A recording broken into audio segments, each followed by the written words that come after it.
right, by now, guys, you know I love talking about old wrestling. What you might not know is it's not my real passion. My real passion is helping people save money. My real passion is getting families out of apartments and into houses. My real passion is getting people's finances aligned so they can retire on time. I hated going to Walmart and seeing the greeter being 80 years old. She should not be working. She should be home. Why is she still working? Because she still has a mortgage. I want to help avoid that for you. The other thing I want to help you with, let's make sure your kids don't get saddled with student loans. If you've got a student loan, why did you get one? Maybe because your parents still had a mortgage. I'm not saying that to be funny. I'm being sincere. There's only so much money to go around. What I want to help you do is figure out where you are right now and where you want to be long term. And I do it at SaveWithConrad.com. I've been doing mortgages for more than 20 years. And during all that time, we've helped tens of thousands of families change their life. I mean, routinely, we're helping our podcast listeners save $500, $600, $700, $800 a month. But more importantly, get them out of debt faster and with cheaper monthly payments. But if you don't think it can happen for you, let me just tell you this. We are not the bank. We don't say no. We say not yet, but here's how. We're going to get you a game plan on how to improve your credit, how to save a little bit of cash, and how to get into that dream house. Maybe you're already in the house, but it would be nice if someday we could put a pool in the back, or one day we want to upgrade to hardwood floors, or remodel the kitchen, or get a badass master bathroom. I can help you do all of that with no money out of pocket right now at SaveWithConrad.com. You don't need perfect credit. You don't need money out of your pocket. And if we can't help you save some cash, we won't waste your time. Check it out, SaveWithConrad.com, NMLS number 65084, equal housing lender. And hey, y'all, don't take my word for it. Check us out. We've got an A+ with the Better Business Bureau. And as if that's not enough, go look at our reviews. Read them and weep, haters. ConradReviews.com. You'll see more than 1,000 5-star reviews. Our average review is 4.72 stars. Find out how much money you can save. Take control of your life in 2023 by taking control of your finances. We're going to show you how to keep more of your own money. If you've got credit card debt, what are you paying on that? 14%? 28%? You know you can do better. With the mortgage, though, you may not know this, the interest you pay is tax deductible. And we can even show you how to skip your next 2 house payments. So if you can get a lower monthly payment, pay your debt off faster, get a greater tax deduction at the end of the year, and right now, right after the holidays, skip your next 2 payments, buddy, this is the biggest no-brainer in the history of the world. Find out how much money you can save right now for free at SaveWithConrad.com, or hey man, shoot me an email directly, Conrad@SaveWithConrad.com.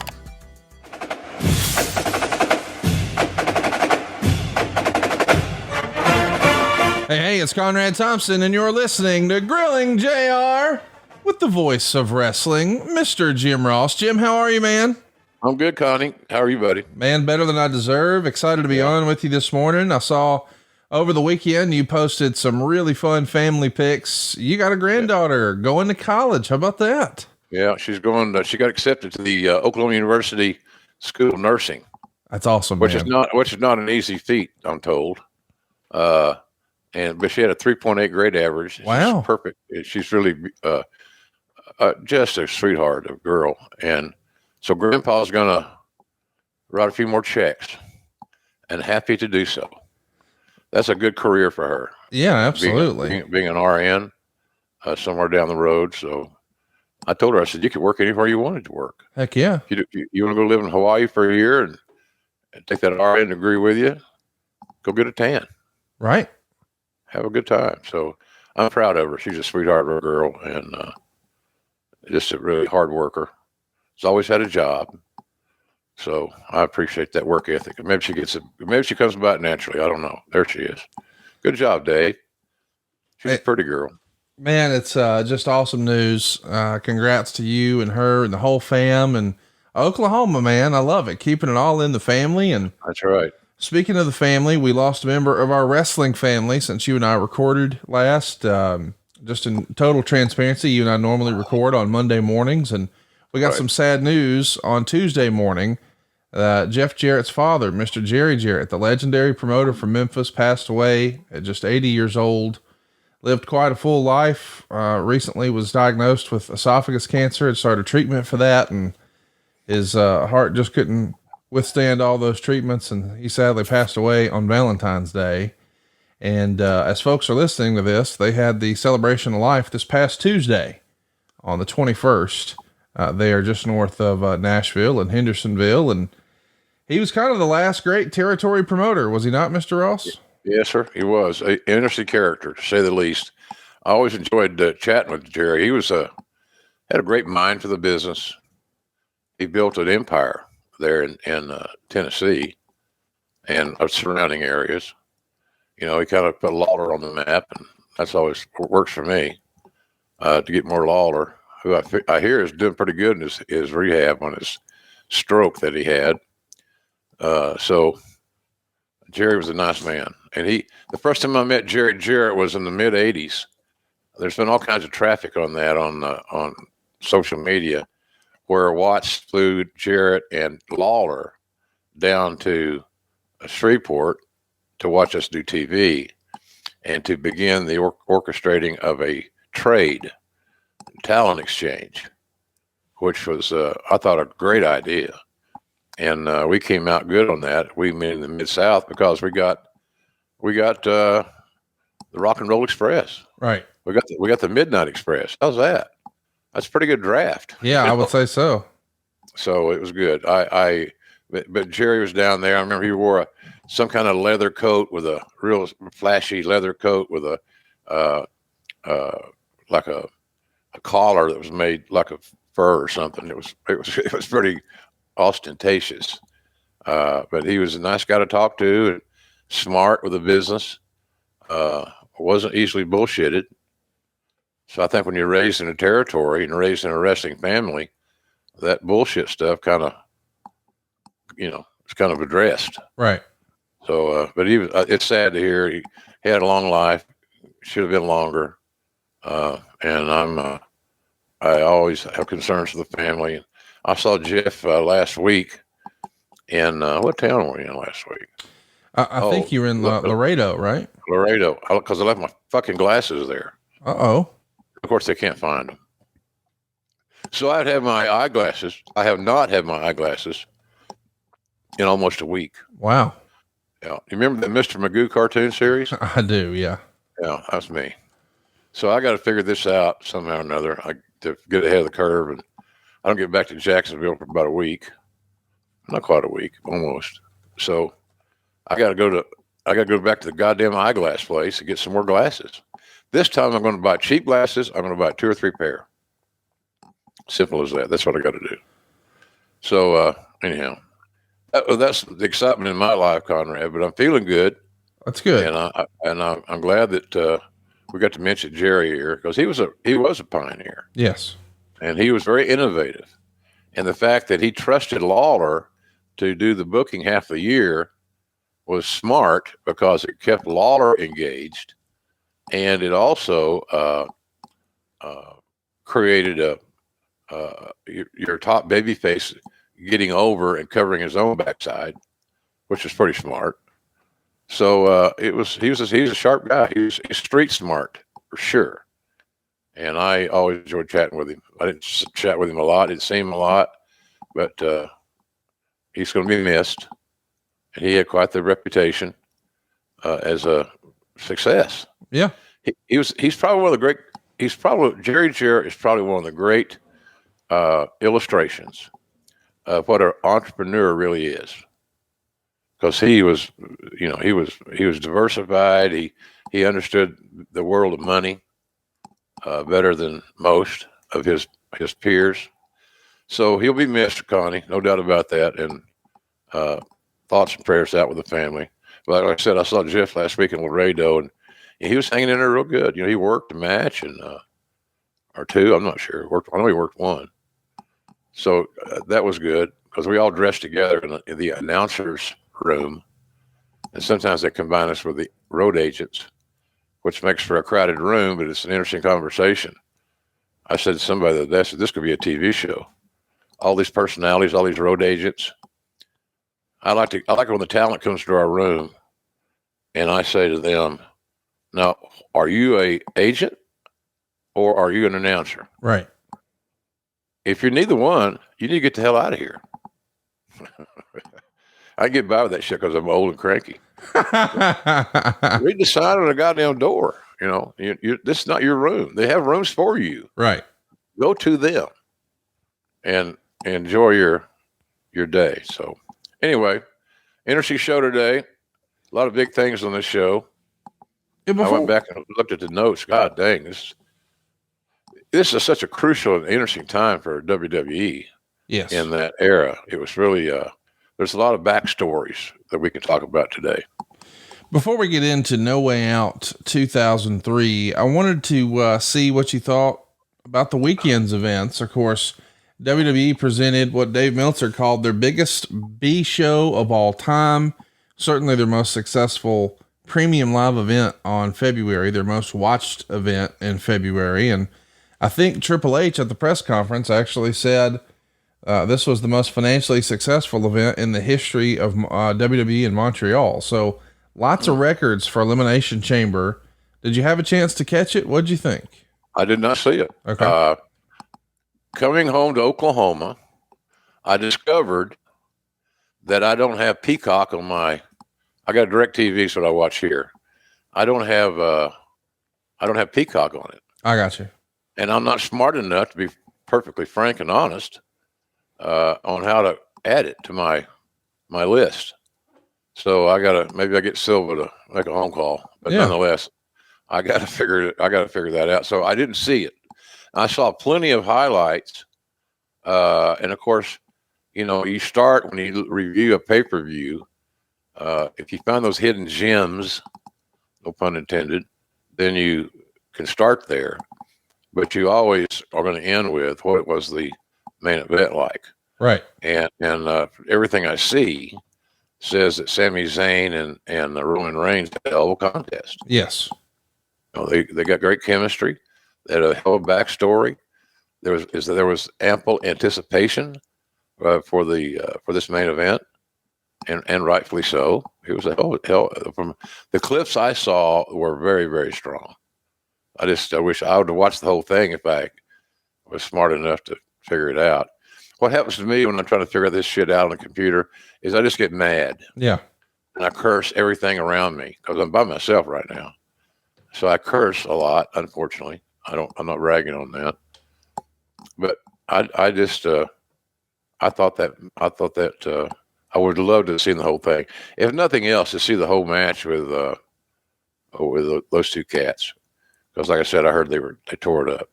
They did. It was a fantastic show. The crowd was really the star of the show. One of the hottest crowds in WWE history. Just a super event. And now, of course, we're 5 or 6 weeks away from the biggest event of the year, WrestleMania. And they've got a lot of options for how they want to handle this story. But fans are going to be hanging on every word. And I think they've hit a stride right now. And so has the former Sasha Banks. I don't know if you saw, but over the weekend, she became the second ever IWGP Women's Champion. She was successful in her co-main event. I think they had a good long match. I was able to see it the following morning. I got a little sleepy on Saturday night, I must admit, but Sunday morning I started my day with Mercedes Moné. And not a bad way to start. Yeah, man. Well, it's really cool to see her in another ring. And boy, all the stars showed out to watch her. Scott D'Amore was there in the crowd, along with the former sign guy Dudley, and CM Punk was in the crowd, as was Lars from Rancid and Bailey from WWE.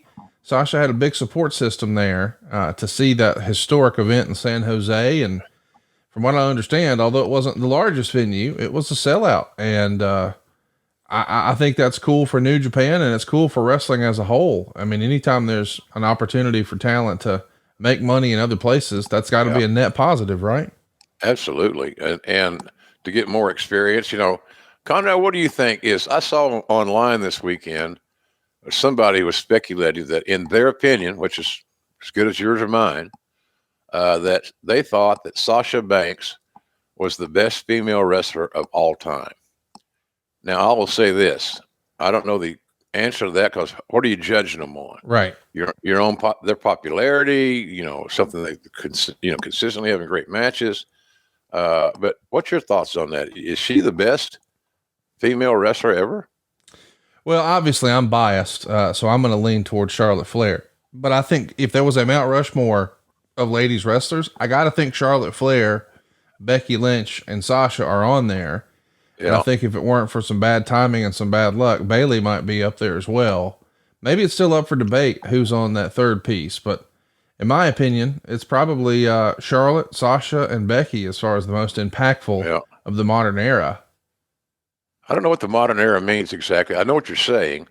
Well, once upon a time, we had the ladies who were, doing lingerie matches, and they were essentially in the popcorn match position. So, hey, y'all go out there and be pretty for 3 minutes. And now it feels like it's more of a, we've had the ladies close WrestleMania before. I agree. And I'm happy for that. Yeah. I am for that.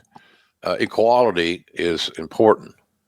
And I like the fairness of that, giving opportunity to whomever is looking for an opportunity and deserves an opportunity.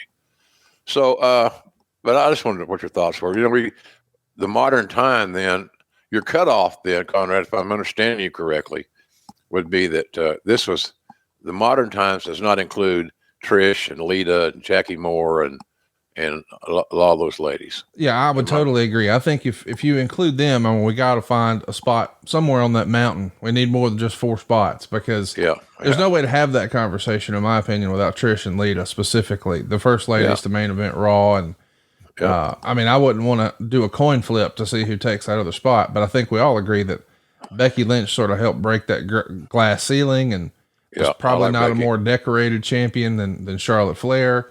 But bell to bell, I could see how a lot of people, and you were the first I heard say this years ago in NXT, that Charlotte and Sasha were like the modern Flair and Steamboat. Yeah. And man, they were just tearing it up down there in NXT for a long time. Yeah, they were. And they learned well there. They had good coaching. But they accepted the coaching. They responded to the coaching in a very positive way. So it's just an interesting thought where people are thinking. I enjoy watching and reading about the opinions of fans because I'm still a fan. I kind of want to know what are you guys thinking? Right. And sometimes it helps me kind of refocus or get my direction. So it's good stuff, man. All right. Well, there you have it. Have we ad-libbed enough? We have ad-libbed enough. Let's talk about why we're here today. We're talking about what happened 20 years ago in WWE. We're going back to February of 2020 or 2003. Here we are in 2023. And we're on the heels of a big Royal Rumble 2003, which we've just recently checked out in the archives. And coming out of the Rumble, the big plans are coming together pretty quickly. It's Hulk Hogan and Steve Austin returning to the WWE. Meltzer would say the WWE went back to plans for a Hogan versus McMahon match at WrestleMania, as well as set the stage for the return of Steve Austin at the February 23rd No Way Out pay-per-view All in Angles this week. Just like last year, there was a lot of opposition to McMahon's decision to bring back Hogan after the two had a falling out over Hogan's refusal to come back and put Brock Lesnar over at the Survivor Series. It had been clear that Hogan himself was angling to come back for the big Mania payoff and a match with McMahon, but the odds had seemingly lessened until this past week.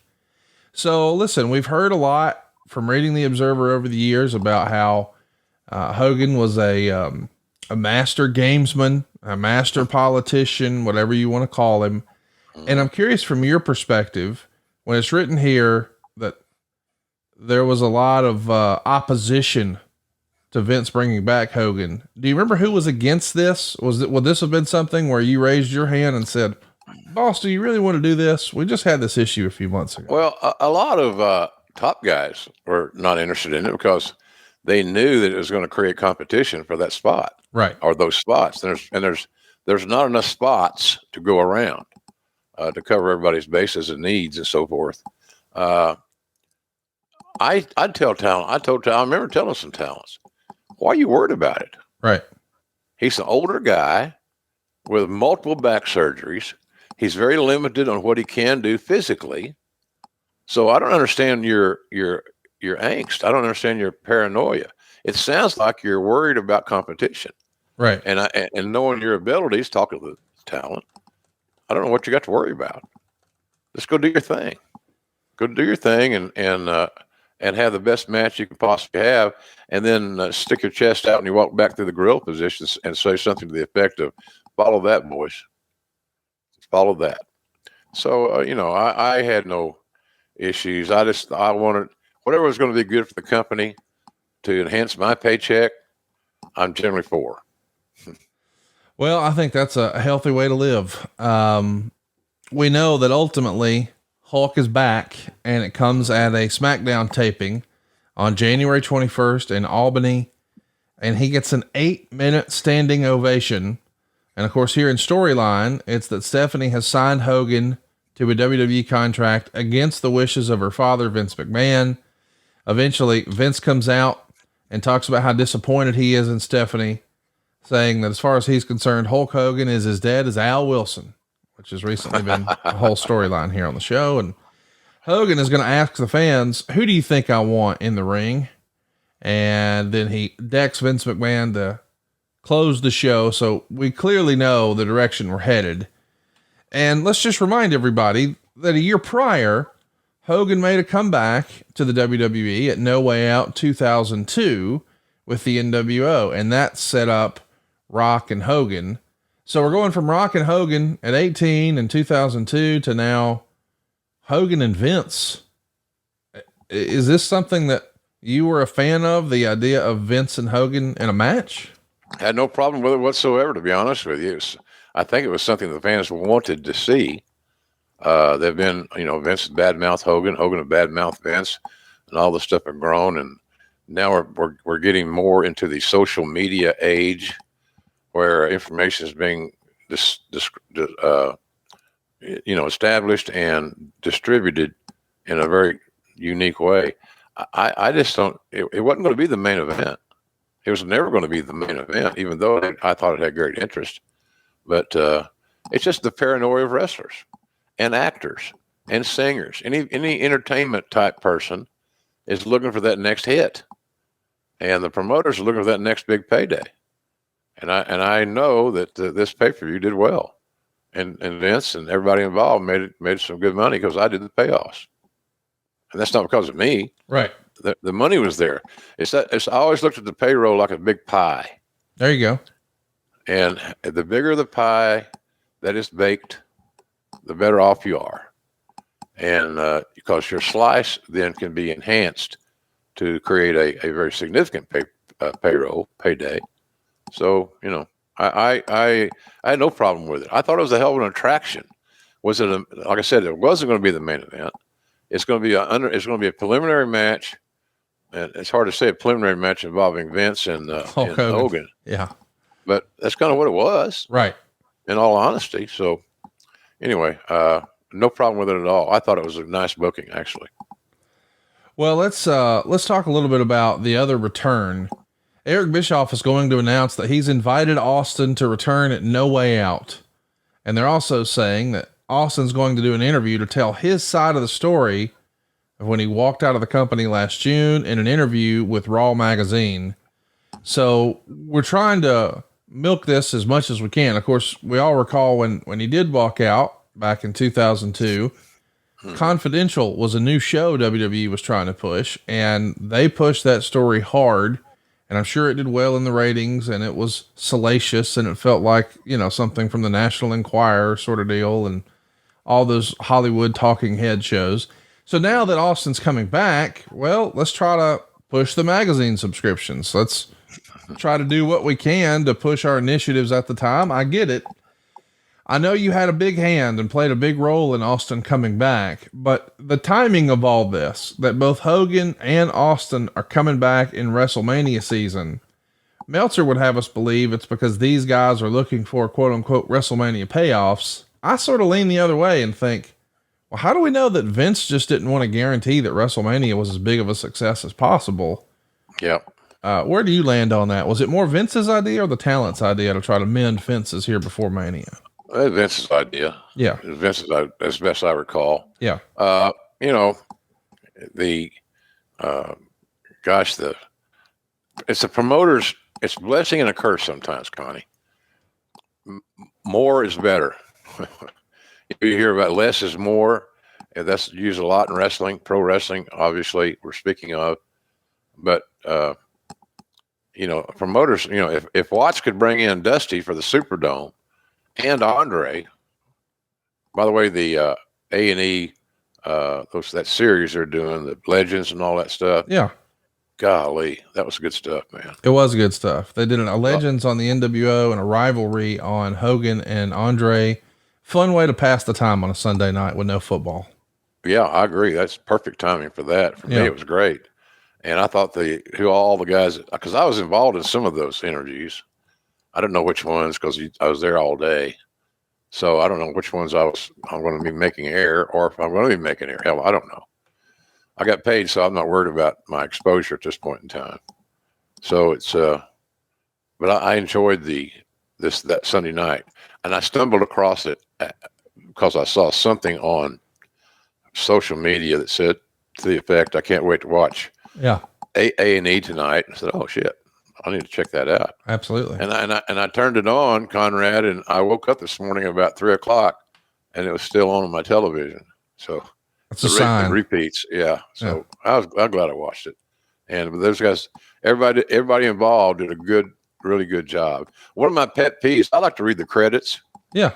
And they ran the credits so goddamn fast. I wasn't able to process all the information. Now I realize I can go stop it, rewind, stop, but that's too much work.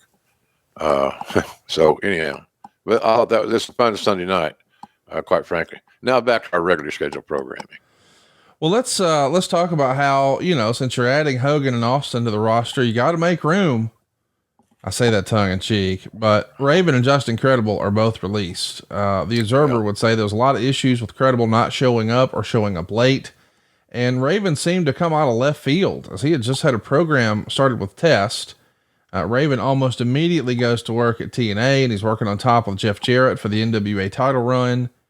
Why do you think Raven struggled in his WWE run here? It's been said, there's a pretty infamous story out there now that you guys are all sitting around a room somewhere in maybe a TV conference room or perhaps in the office. And allegedly Vince says, "Who the fuck hired Raven?" And it's become a legendary story. Yeah. What was that would be me, Vince. Okay. But you liked the hire at the time, if you recall. Right. And here's part of our conversation. So, of course, that fell on quasi-deaf ears. Sometimes Vince has selective hearing and selective memory, like all of us. So, Scotty just never fulfilled his potential there in WWE, WWF at the time, whatever. And talented guy. Right. Good mind for the business. But, there was questions at times about his reliability. Is he down a rabbit hole a little bit with his extracurricular actions? I don't know. I don't recall him flunking a drug test, but he might have. So he just never fit well. Right. He didn't fit well enough, Conrad, for Vince to let that all slide by and keep rolling with his push. Because we all know, Dave Silva knows, the push is everything. The push is everything.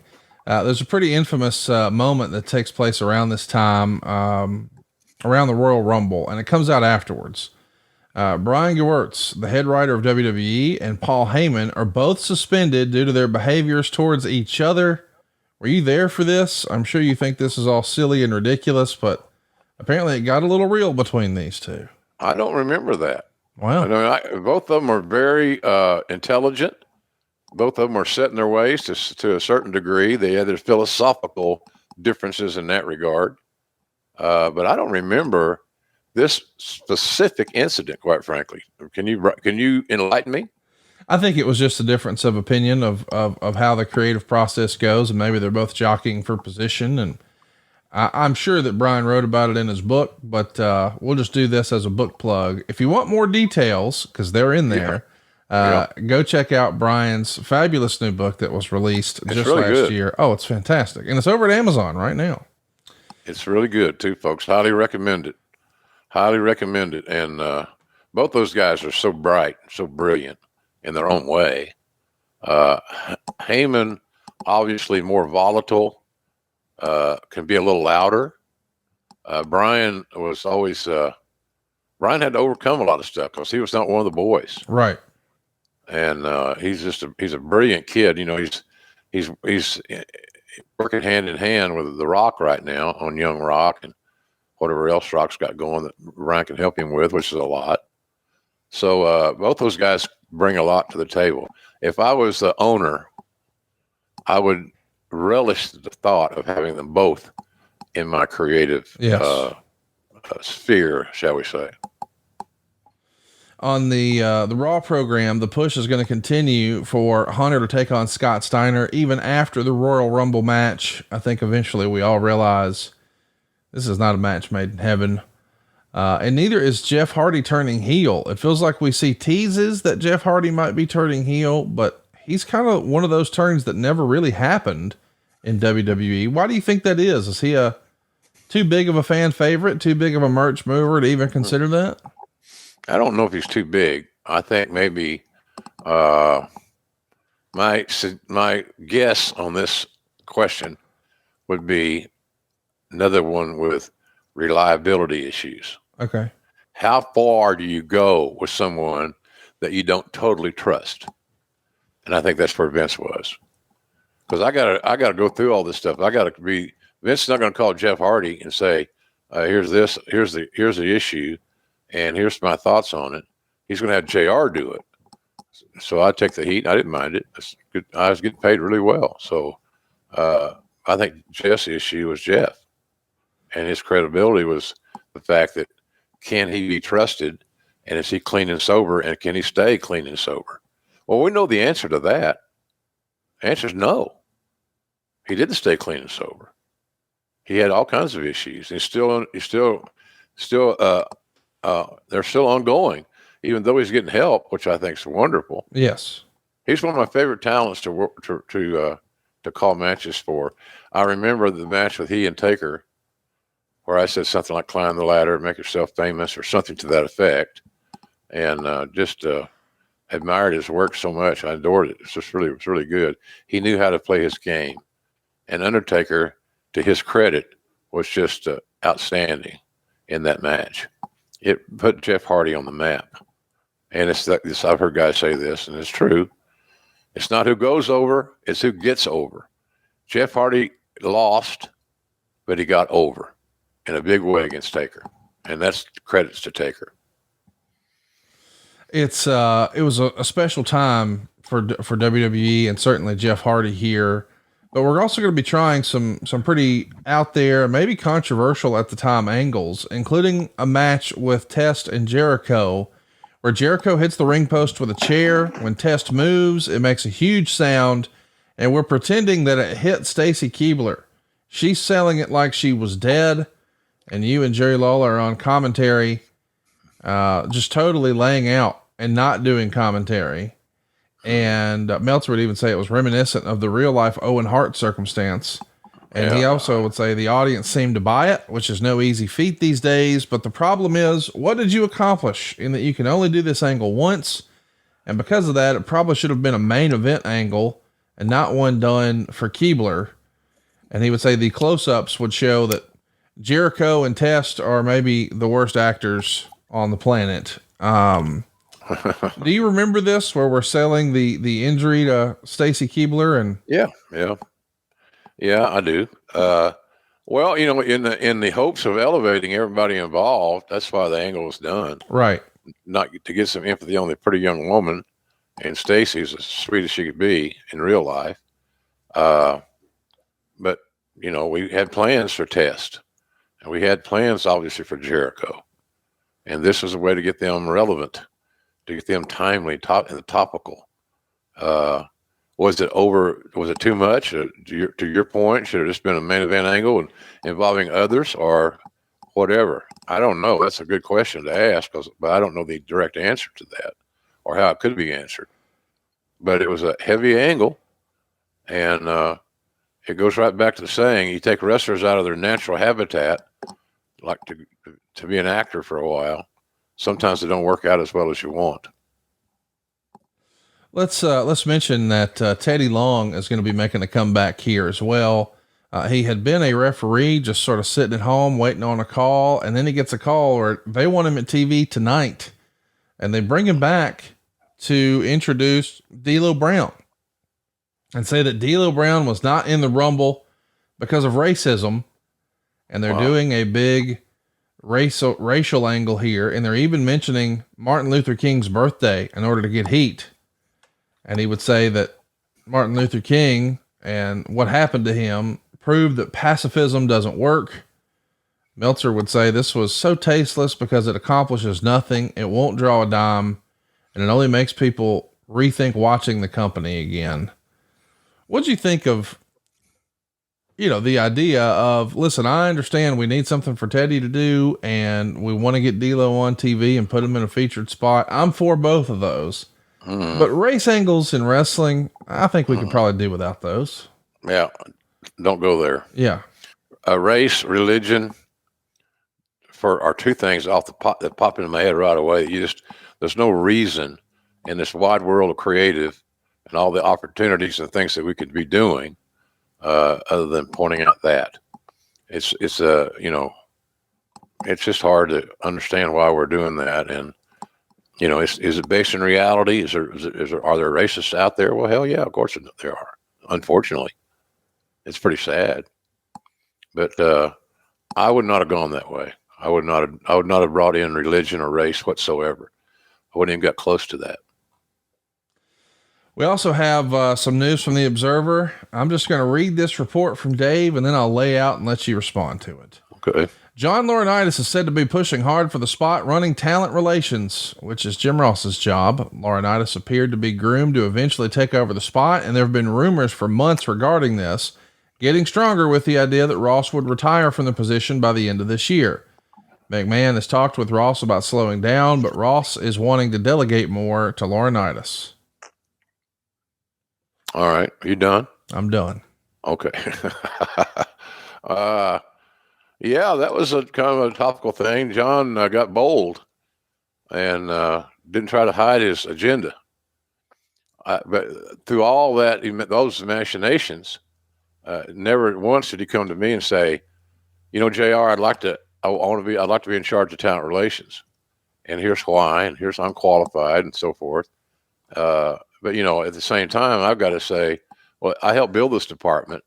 All those guys are on that roster that you're seeing on television. I signed, so I got a vested interest in this deal. So I'm not ready to step away. But I know he kept pushing Vince, and he was younger, and he looked good in a suit. He had pretty teeth. And look at me, I can't even smile. So anyhow, Vince sided with John and decided it was time. And he was very nice on the whole deal. He couldn't thank me enough for my contributions. I think he made me the EVP of business strategies, or I had some title. I don't know. It's meaningless. Didn't matter. My money didn't change. My hours didn't change. I worked less hours, actually. But the payroll still had to be paid. The funny story about that is that I was still doing payroll. Vince and I got in a conversation about something. And I said, well, I got to hop. I got to finish payroll. He said, what do you mean you got to finish payroll? That's not your job anymore. I said, I understand that, Mr. McMahon. But your new guy doesn't understand that. It was an arduous, mind-numbing responsibility every week. Mm-hmm. There's no off time. You can't not pay a guy. You cannot pay a guy or screw with their money or make their checks are late or whatever it may be. So it was a messy deal. Shouldn't have happened. Another great example, if we all communicate, no matter our differences of opinion, the situation has a way of bettering itself at some point along the way. And so I was reluctant to play that game, but I did, and I guess I lost. But in any event, I was proud of our accomplishments in our department, and challenge anybody to come up with a roster and sign more stars, more now millionaires, more now Hall of Famers than had been done previously. So I was okay. At the end of the day, I was okay with it. I didn't like how it went down. I thought it was misleading. I thought it showed John was a true chicken shit, which we've established that. So there you go. Well, you mentioned Hall of Famers. A guy who I thought kind of would have been a Hall of Famer by now is in the news here. Quote, Lex Luger is telling friends that despite all the heat from the past and the bad reviews he's gotten, he expects a call soon, feeling Vince is a mark for size. He's 300 pounds and that the company are marks for delivering surprises and they're running out of candidates. Of course, we're just a year removed from the tragic passing of Miss Elizabeth. And we never see Lex in WWE again. Why do you think that is? Reliability. Okay. We're concerned. I mean, he obviously had drug and alcohol issues, right? I mean, that's not a secret. No, I think that's fair to say. And I'm not singling Lex out. I like Lex. He was hard to work with at times. There's no doubt about that. And I've seen some documentaries on him that would kind of explain that. He was on that piece of business last night, as we talked today, and on A&E, and it was really a good piece. And he was forthright, came up with it, but he's just not well. He's still working on his physical therapy and all those things. So I admire him for fighting, but it just was too big a risk, I think, in a nutshell, Conrad, to try to do something with him. And you couldn't bring him in and have him work in the middle of the card and get your value from what you're paying him. The money wasn't there. So that would be my guess as to why he didn't get hired. Reliability issues and not knowing what the future holds for him. Well, we wanted to know what the future would hold for Bret Hart here, and Meltzer would write, with no way out on February 23rd being in Montreal, there's heavy pressure to convince Bret Hart to come to the show. But apparently this pressure doesn't come from Vince himself, because when Vince finds out that Hart got the invite, he said he thought it was too soon and that Bret wouldn't agree to it. Besides that, given that Austin and Hogan were coming back with that same show, maybe this wasn't the best timing. It didn't happen. Who would have been the guy who reached out to Bret? Would that have been you? Might have been, yeah. Could have been, Connie. They approached him. He didn't go up to them and said, let's have a meeting. Right. They might catch him in catering. They might catch him sitting at the ring watching the guys go through their stuff. But I just thought getting Bret in any time that we could was a good deal. So even though Austin was coming back and even though Hogan was coming back, you want to load that card and you want to put another attraction on there, well, Bret would fill the bill for that. But I also can understand the logic. Is Bret's return going to get lost in the shuffle? Right. Because of Hogan and Stone Cold. And I think that was basically, at the end of the day, kind of where we were. There's also talk around this time of splitting the pay-per-views between Raw and SmackDown, and that does become a reality after WrestleMania. What did you think of the decision? And since you're running talent relations, what did the boys think? Were they expressing concerns about how that would affect their payoffs, it being a Raw specific or a SmackDown specific? Of course. Absolutely. Anytime it affects talent, anytime the two C's are affected, cash and creative, there's going to be a problem. Because talents now are wondering, well, what does that mean if I don't get booked? Well, like everything else around here, if you don't work, you don't get paid. So, I said, what you might want to do is work harder than you've been working, work smarter than you've been working, and earn your spot on that card. And contribute to your show that you're on, whether it be SmackDown or Raw or whatever it may be. It's one of those two, obviously. So I didn't have any. There were issues, but nothing that we couldn't solve by simply communicating and being logical to the town and honest. We should also mention that Tough Enough's season 4 is coming to a close. Matt Capitelli and John Hennigan, or Johnny, wherever he's working now, become the winners. Obviously we know that John went on to have quite a career in wrestling, still going, and a long career, if nothing else, right? Absolutely. And he earned a living for a long time in the wrestling business, still is to this day. Yeah. Nice guy. And Matt smart guy is going to be in for the fight of his life. Yeah. Did you have a lot of faith and confidence in this particular season of Tough Enough Graduates? Yeah, I did. I like both those kids. They're both athletic. They both had great motors. They both were team players. I don't recall any HR like issues with either one of them, and they got challenged and they got tested. There's no doubt about that. In that, you know, I think Bob Holly was on the coaching staff, and Bobby was a little rugged sometimes, maybe too much, but he did it for the good of he wanted the talents to be tough and work through bruises and bumps and all that good stuff. So I love both those kids. You know, they both were different, but Matt's situation was just so heartbreaking. You know, I got so emotionally invested in a lot of these guys. You know, I would cry and I would shut my door, and after being on a phone call with them or their doctor, which I got permission to talk to their doctor, you know, where do we stand? And I never got great news.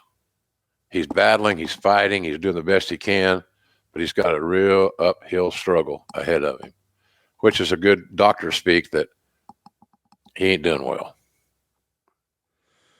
Let's talk a little bit about some cost cutting measures you're going to do here in February. It's written in the Observer that starting in February, you're going to be booking less wrestlers, less referees, and less agents on the road. That's going to mean fewer matches per show, or at least fewer tag matches and more singles.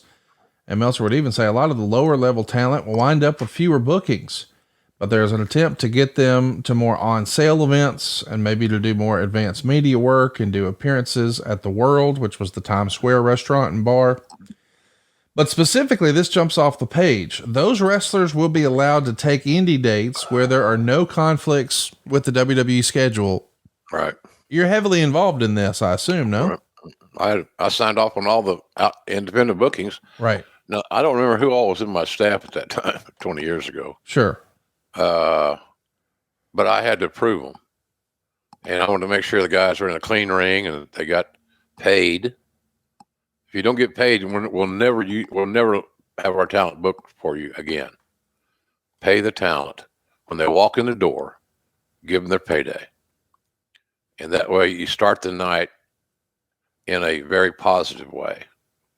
So I thought that was a way to keep them sharp and they could get some extra work on their game, work on their timing, and you know, stay sharp a little bit, you know, and it gave them a sense of worth. It gave them some destination.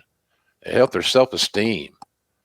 And as we've discussed here on the show, probably more than any of your other podcasts, self-esteem in pro wrestling is an issue, because a lot of guys may seem like they're ultimately confident, but they're very, the word I'm looking for, they're insecure. And so that's kind of what I thought of that deal. I thought it was a good idea. It's just hard to work with you. You can't find a lot of really good indie promoters that keep their word and do what they say they'll do. There's a lot that do, you know. Old Dan McDivitt down there in Maryland would do whatever he said he was going to do. He'd do it in spades. Yep. But there were other guys that weren't as conscientious as Dan McDivitt, for example. Shout out to Dan, big friend of the show here. Barry Buchanan, B squared. He's let go in this era. He's a big guy with a lot of size. I felt once upon a time like, man, this is right up JR's alley. Did creative just not have anything for him, or are we just in real deal cost cutting mode here? Well, we're in real deal cost cutting mode, and he hadn't really began his journey, shall we say, if I can put it that way. Fine guy, a guy that I would love to have maintained and kept in the locker room, because he was a positive dude. He's mature, and he was a hell of a hand. He never got to the right place at the right time.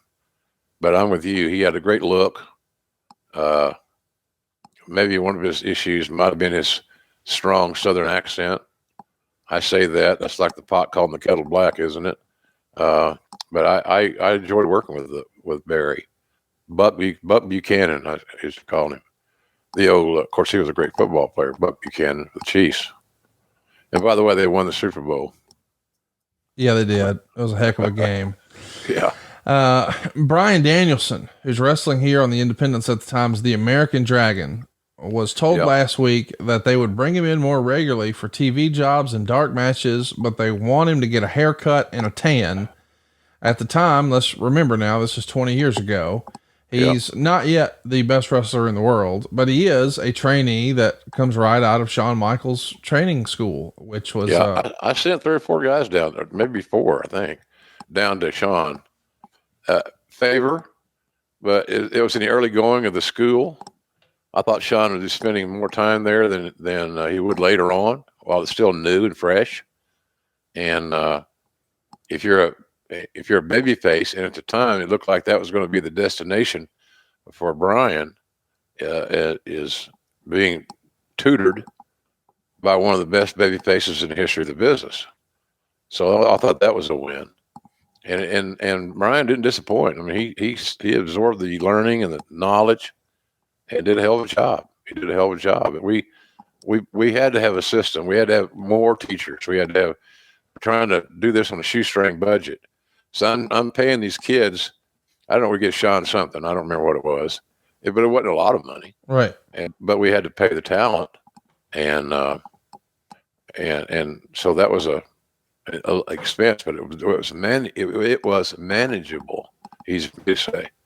So I thought that was a nice experiment. I thought it worked out pretty well. Another talent that we see these days on AEW, Sting, was doing promotional work for World Wrestling All-Stars in this era.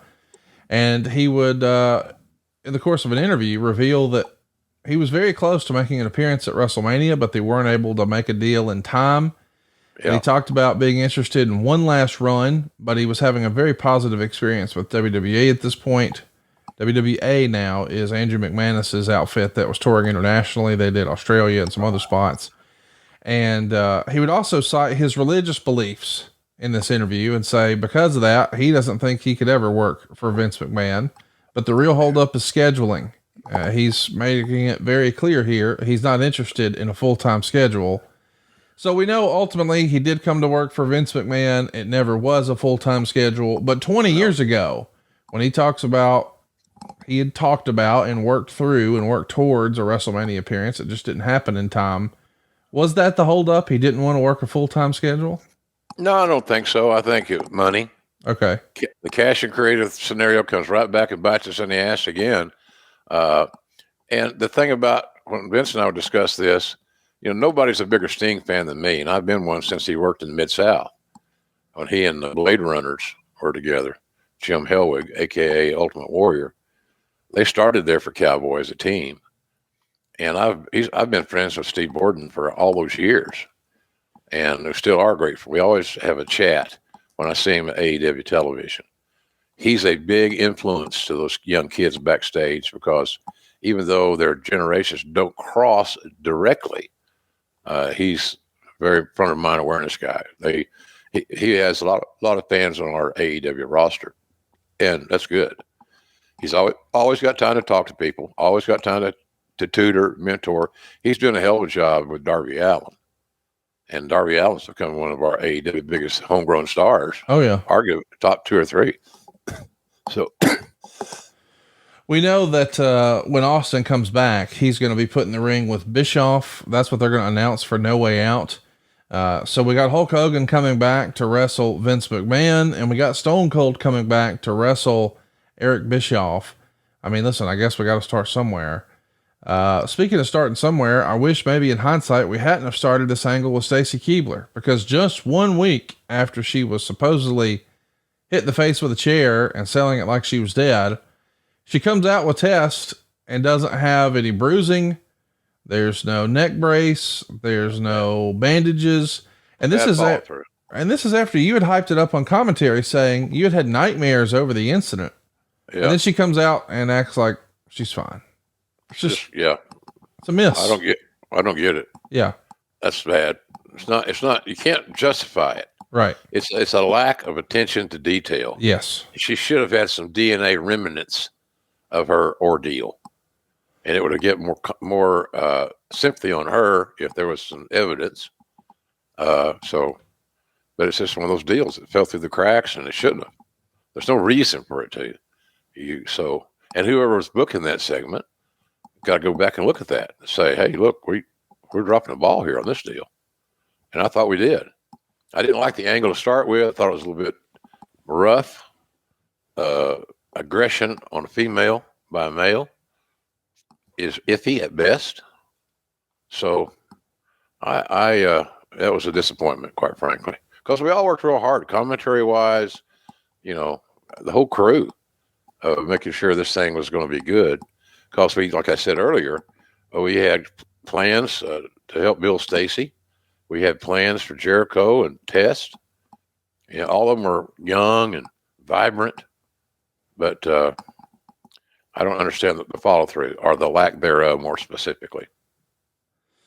Let's mention the next angle, the next week that is going to have everybody talking, is where Randy Orton is going to call Goldust a loser. And then him and Batista are going to go after him, and then they throw him into an electrical board. Sparks are going to fly everywhere. And we're telling the story that Goldust has been electrocuted. Now, it's hard to really buy into the fact that, you know, this is a serious thing considering what we just saw happen with Stacy Keibler, but we're bringing out the stretcher and the oxygen and the whole deal. And we're also doing the whole, this isn't part of the show sell on commentary. We know this is ultimately going to lead to him having an affliction, which we'll talk about, but it's also one of the first acts of this new evolution group. Triple H, Randy Orton, Batista, and Ric Flair. I guess the modern day Horsemen, if you will. We're not going to call it the Horsemen though. We don't like other people's ideas. So it's evolution.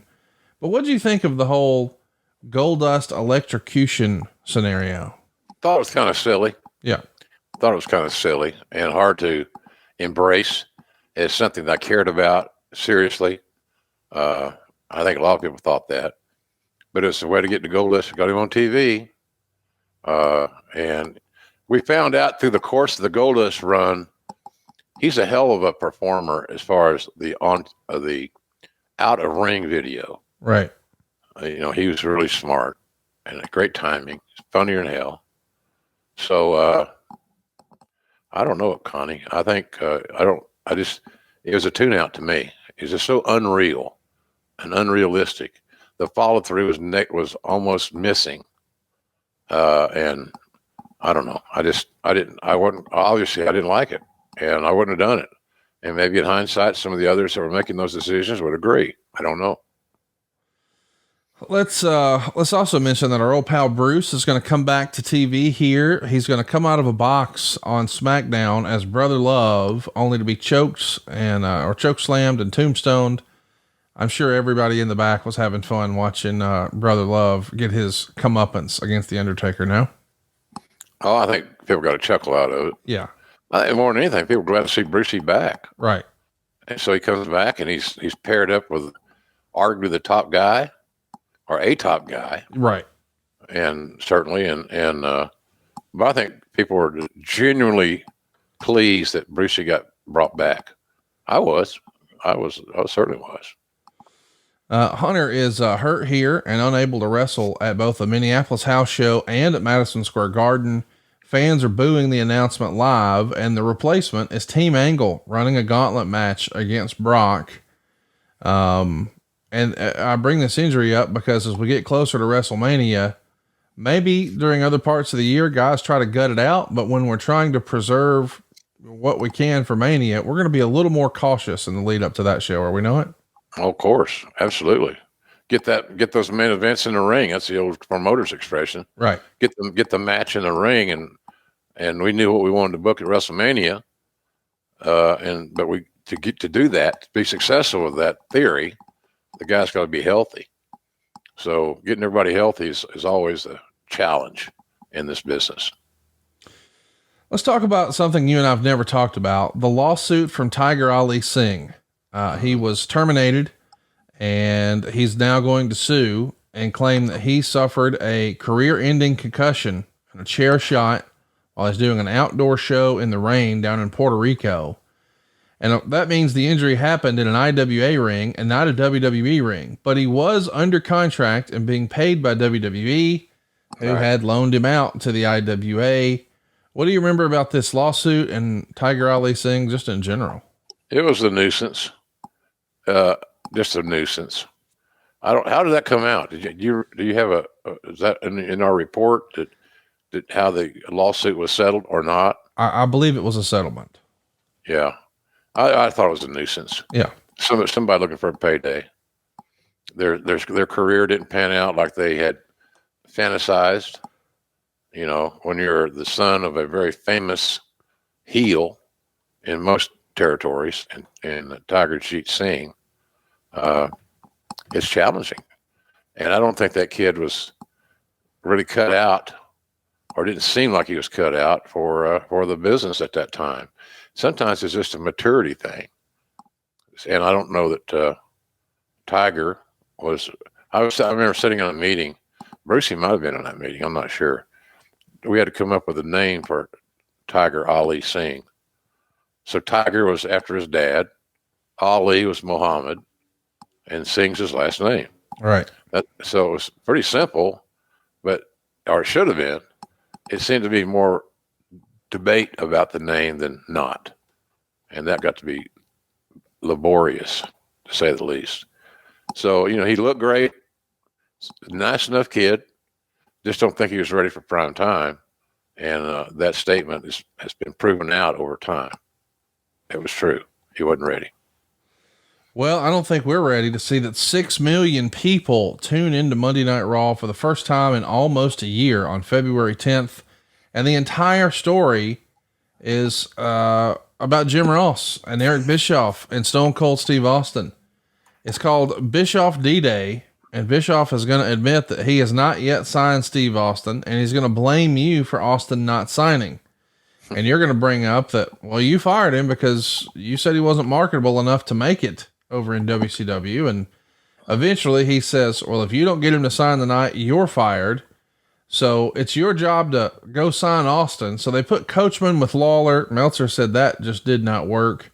We see some skits throughout the show of you backstage and Howard Finkel trying to get the scoop and you trying to blow him off, saying, I'm not talking to Stone Cold. I'm talking to my friend Steve from Oklahoma. Texas. Talk to me a little bit about this angle. Were you comfortable being the focus of the show here?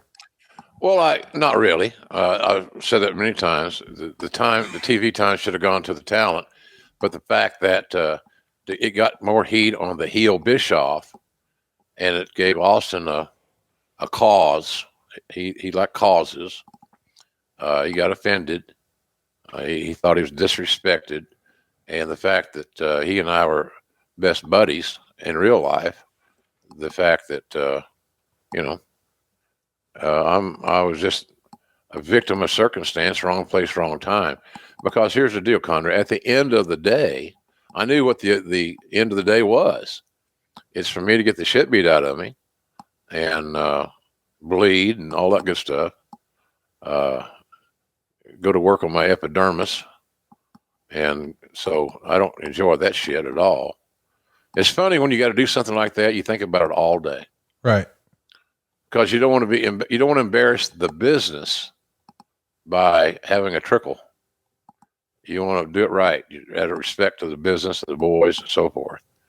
So I knew what we were doing. We're getting Bischoff ready for Steve, and I was the sacrificial lamb in that process during that particular time. So I didn't have a real problem with it because I was helping Steve out, and I didn't mind. Eric was easy to get the heat on. And he's a good heel. He's easy to dislike. Like he said to Paul Heyman, said, God damn, you're easy to hate. Right. So I didn't have a problem with it. It was okay. And I don't know how the ratings were, but I'm trying to think back. I believe they were pretty good. So anyway, it's for the team. You do what you got to do for the team, and your top player is still going to be Stone Cold, no matter who's coming in for a one-off or whatever it may be. Nobody's going to replace a rattlesnake. And because number one, he ain't gonna let him.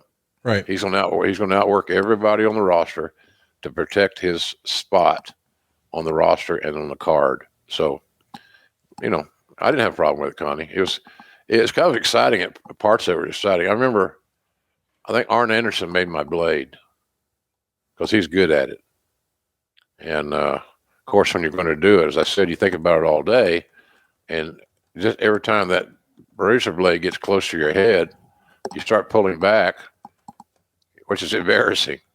But anyway, it was a unique experience.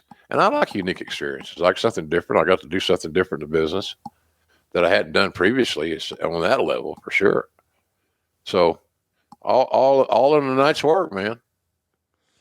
Well, we see through the course of this show, Vince McMahon is going to fire Eric Bischoff because he wasn't able to sign Steve Austin. And then Bischoff tries to run into you in a parking lot and say, hey, it's just business. It's not personal. You blow him off. And then later when Vince comes out, he says he's ready to announce the new general manager since Bischoff's been fired. And your music plays and out you come and there's a big pop. People think you got a promotion, but that's not it. You reveal that you got Steve and he's going to be at No Way Out. And you do it just in the nick of time. Eric Bischoff's job has been saved, but only under one condition. He's got to kiss Vince McMahon's ass. Ooh. Eric refuses to kiss his ass. So Vince says, that's fine. Instead, you'll just wrestle Stone Cold Steve Austin at No Way Out. By the way, that February pay-per-view 20 years ago, also in Montreal, just like it was this past weekend. What'd you think of telling the old story from WCW, Eric Bischoff versus Stone Cold? I mean, I know we probably just need a warm-up match. We just want to pop a pay-per-view and tell a story and all that jazz, but this isn't a traditional match by any stretch. No, it's an attraction. Yes. It's an attraction. We talked about Hogan and Vince. That's an attraction. It's not a regular full-blown contest on the pay-per-view. So, yeah, I don't know. I kind of like the angle. Yes. Quite frankly, I did. I kind of like the angle. It got personal. It's based in reality, and it gave the TV viewer and the fans in attendance something to talk about. And at my expense, but what the hell? It's just no big deal. But I'm sure glad the wrestlers are doing that stuff, not me all the time. I think that's what made some of those angles I did successful, is that people didn't see them all the time. So anyway, it's all good. Let's talk about right after this. We've got SmackDown, and Chris Kanyon is going to appear here as a Boy George type character, singing, Do You Really Want to Hurt Me? And the Undertaker just destroyed him, just like he did the week prior with Brother Love. Brother Love got a choke slam and a tombstone, but Chris Kanyon gets a brutal chair shot. And this has become a topic in recent years. They did a Dark Side of the Ring on Chris Kanyon and talked about his unfortunate suicide. And there are a lot of people who feel like this was mean-spirited and intentional.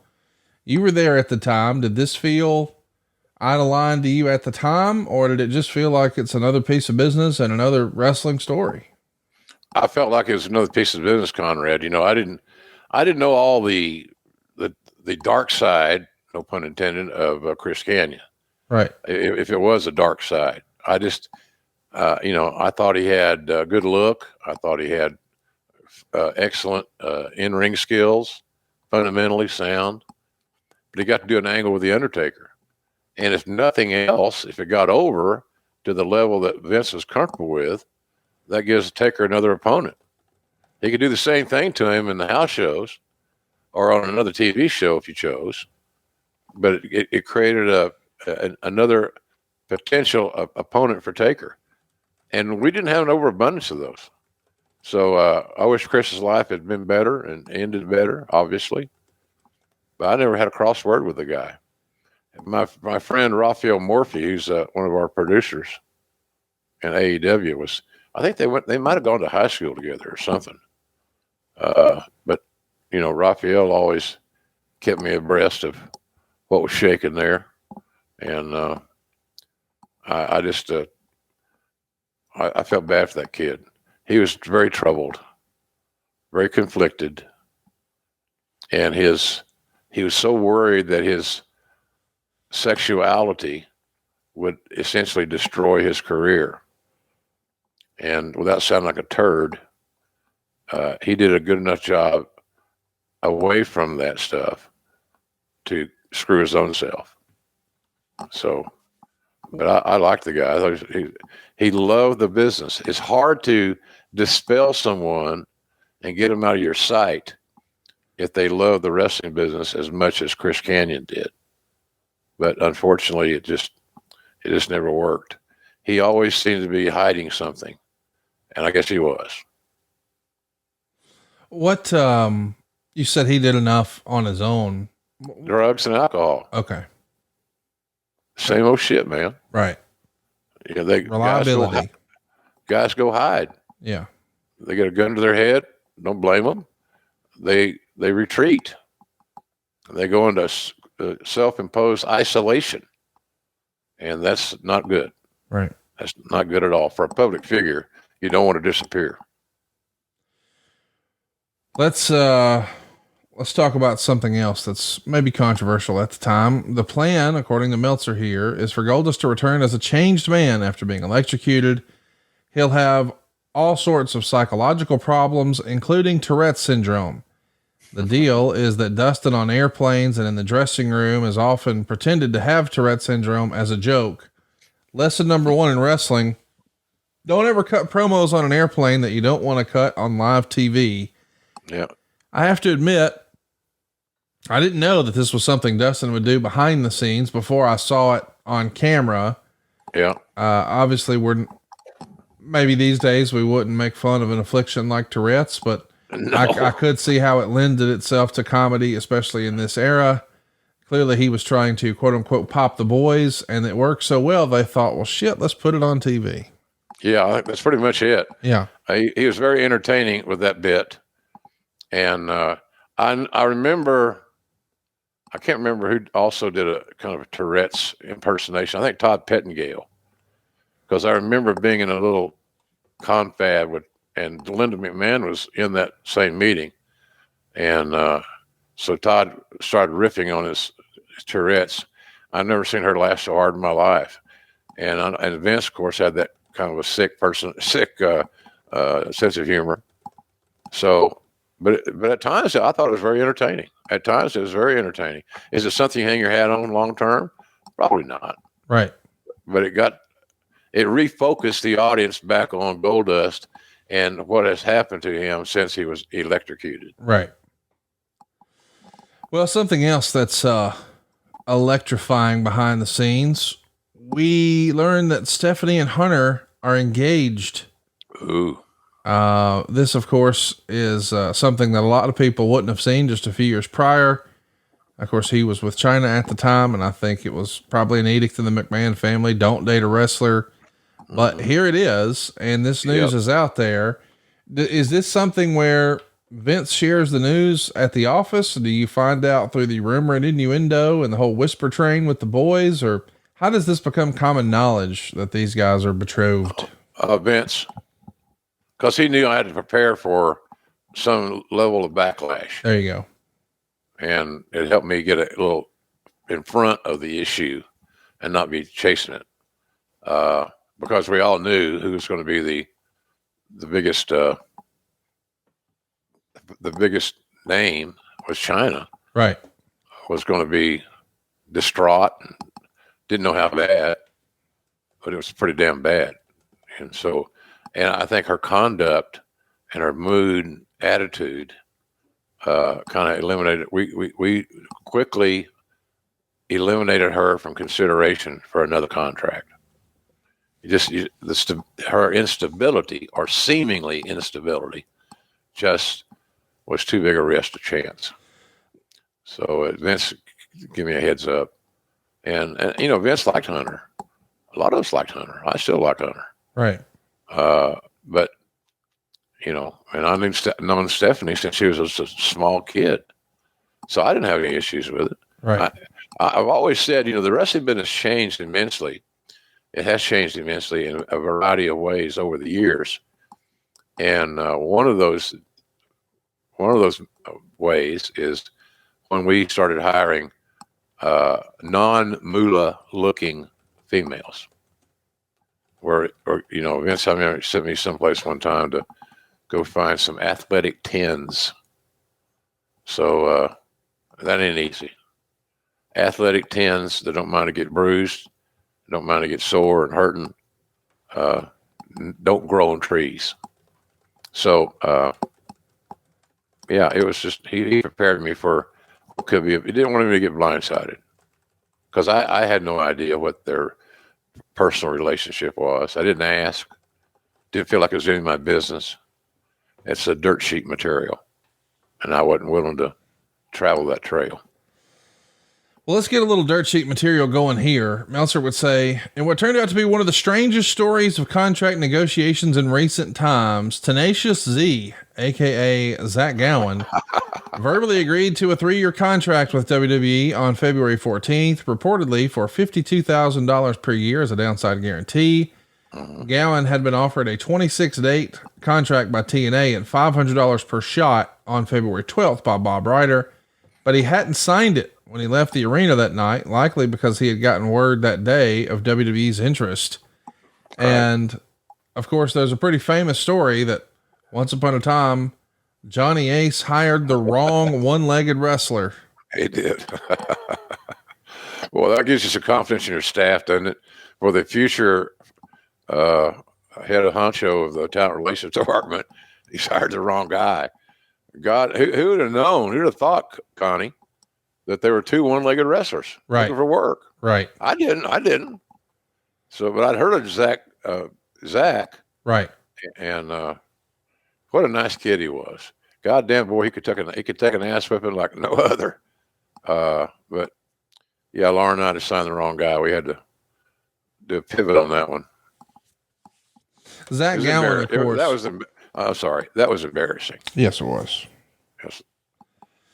Zach Gowen had a pretty notable career. It may have been brief, but I'm glad he's in a great place. I think he's got a couple of youngsters he recently brought to a WWE show, and they got to see how the sausage was made behind the scenes. And I'm sure it was a great family day.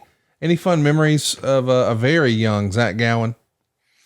Oh, bright-eyed, bushy-tailed, willing to do anything.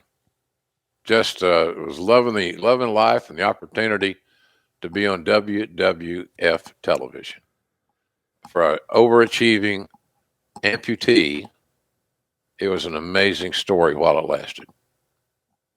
Well, there's an amazing offer while it lasts that we can't wait to tell you about. It's Backyard Butchers. The wait is over, folks. Quality steak, free shipping, period. It's one of JR's favorite phrases, and it rings true here. Restaurant quality, folks. And these restaurant quality steak boxes are available now. You can get steakhouse quality, but a bulk meat special that's been responsibly sourced from American farms, and it's delivered right to your back door or your front door, I reckon. But you're going to take it out back and grill it up. You're going to use some of JR's all-purpose seasoning. I just know it. Backyard Butchers is offering our listeners 15% off plus free shipping. And check this out, 4 free ribeyes for life with every subscription. Now, I got to tell you, I thought this sounded too good to be true because they're cutting out the middleman grocery stores and going straight to those American farmers right here in the heartland of America for 100% American-made beef and pork and chicken. And by cutting out that middleman, can't believe this is real, Backyard Butchers is cheaper than the grocery store. So not only is it better and restaurant quality, it's also cheaper than the grocery store. It's unbelievable. You can't miss with this. It's going to show up fresh, safely packaged, and delivered to your door in an eco-friendly insulated box. And I got to tell you, they got great customer service. I've been on the horn with them. It was fantastic. But listen, our podcast listeners here, we're grilling folks, right? Yeah, we're steak eaters. And what's cool about Backyard Butchers, Jim, is there's no memberships or subscriptions necessary. Just try it once, and then you're going to want to subscribe when you reorder because you'll love the price, you'll love the ease, you'll love the quality, and you'll love the taste of their steak, their pork, and their chickens. And by the way, when you choose to subscribe, you can get 15% off plus free shipping and 4 free ribeyes for life. What are you waiting on? Golly, dude. 4 free premium restaurant quality juicy ribeyes. They're free. That's a breakfast for Conrad. What are you waiting on? 4 ribeyes and 6 eggs. Let's go. You'll thank me later. Go check it out. Backyardbutchers.com. Click on the online shop and order. Remember, there's no subscription or membership necessary. Yeah. But why are you waiting? Get your hands on some of the best steak, pork, and chicken you'll ever taste. Make backyardbutchers.com a place you visit today. That's backyardbutchers.com. Use the promo code JR and you'll get 15% off your order. You'll get free shipping and four free ribeyes for life. That's backyardbutchers.com. And the promo code is JR. Did I mention free shipping? Did I mention 15% off? Did I mention 4 free ribeyes? Get them, Connie. When you use that promo code JR at backyardbutchers.com. Yeah, great company. I've gifted some of my shipments to others because where I live in Florida, I can't have a grill. Right. And I don't know if I fully was aware of that when I bought that place, but it was on the beach, and so what the hell. But I've got pans that I can use. Yeah, buddy. Just about as same with grill marks and all that stuff. But I gave some steaks to some friends of mine, and they're kind of hinting around they need more. So I say, well, go to backyardbutchers.com, use the promo code JR, boom, and order yourself some. They're not going to charge anything for shipping. Nope. You get 4 free ribeyes. Yep. So what? And you got a selection of various steaks, wonderful chicken, and more. I saw that picture on us that Bull Ramus put on there a while ago about the shrimp. They got everything. There you go. See that? Isn't that pretty? It's crazy, dude. So we found a great sponsor. We love working with them, and we're selling it hard, folks, on this show because we believe in it. Absolutely. Good, healthy, eating protein. Can't beat it. So check it out. And I think, and we'd love to hear from you. How did you like your shipment? How did everything taste? So give us some feedback. Tell us what you like, what you don't like. So anyway, that's where we are. I love this company. It's good. And we're so honored to have them as part of our advertising roster. Well said, Mr. Ross. Backyardbutchers.com. Use that promo code JR. Now we got to talk about some sad news. Our man D'Lo Brown has given notice that he's going to be let go when his contract cycle runs out on March 1st. His downside guarantee was $350,000, and maybe that was negotiated during the good times, and maybe that's part of the reason. We're in cost cutting mode. Yeah, I'm not sure that's that number is accurate. Okay. I might be wrong. It's 20 years ago, Connie. Right. 20 years ago. I was trying to think a while ago what I ordered from Uber Eats yesterday. Right. And I couldn't do it. I had no idea what I ordered. So I went back to the little app. Yeah. They told me what I ordered. There you go. Yeah, I'll get good. Just computer shit. But I don't know where I was. But anyway, I wander sometimes, as you know. Where were we? Well, we're talking about D'Lo making. Oh yeah, I don't know that D'Lo was making $350 a year. Yeah. Now he may have been earning more than that. I'm not going to say that, but I don't recall him being guaranteed on a downside. Yeah. Mm-hmm. That's $7,000 a week, I think, isn't it? It's a lot of money. Yeah. Yeah, it's pretty good money. Anyway, and he was never a problem. Always on time, reliable, just a sweetheart of a guy. I liked him because he's a former college football player, and he knew how to fit into a locker room. He knew when to keep his mouth shut. He knew when to open it. I always enjoyed working with D'Lo. I gave him a shitty idea one time about he did the frog splash. So we had him put on a chest protector. Yep. Which would add more impetus upon contact. I pitched the idea. Everybody that I talk with, including the head honcho, liked the idea, and but it still didn't get him over. And I felt bad about that deal. You want all your ideas to work and improve the lot, your status of a specific talent. My idea did not help D'Lo, I don't think, unfortunately. At least I'm man enough to admit it. Well, let's talk about something else that we might be a little interested to discuss. Tommy Dreamer is getting a tryout of sorts on the booking committee. Mm-hmm. Meltzer would say that it's clear the company has no real plans for him as a wrestler, so they're letting him just sit in and observe the process. And the hope is maybe he can learn a new hold here with WWE and be a contributor behind the scenes. Yeah. What'd you think of Tommy as a player on the committee? I thought he could be a big addition to the committee. He had product knowledge. He understood the psychology of the wrestling business. He had a nice eye for talent. At least that's my take on it. Goddamn, Conrad, I'm looking at my window here. It's the biggest gray squirrel I've ever seen in my life. It looks like a fucking dachshund. I wish Bull Ramus was here right now so he could go out and catch it by hand. We'd have squirrel stew tonight. We'd have to film that. Yeah, Dave Silva catching a squirrel. And what's the over under on a plumber's crack? It's happening right now while he's producing our show. Oh God. So anyway, we got past D-Lo. What else? Where were we? We're talking about Kurt Hennig next. Kurt. He unfortunately passes away. How did you first hear about the untimely passing of Mr. Hennig? You know, I might have heard it from the Fink. Fink was Fink stayed on the internet a lot. God bless him. And, oh, JR, did you hear about Kurt? No, Howard, what happened? Well, he was found dead last night. Okay. Anything else? Now, because I didn't want to get into a discussion reminiscing about Howard's experiences with Kurt Hennig. Right. But Howard was Johnny on the spot. He had always had the news. And normally it leaned on the negative side. The dirt. Oh, I like the dirt. So anyhow, he was classic. So I think Howard may have told me. Because if it was on the internet, within minutes, Howard was aware of it and would share the info. And he wouldn't share it to everybody. I know he would call me, he'd call Vince's assistant, or talk to Vince himself.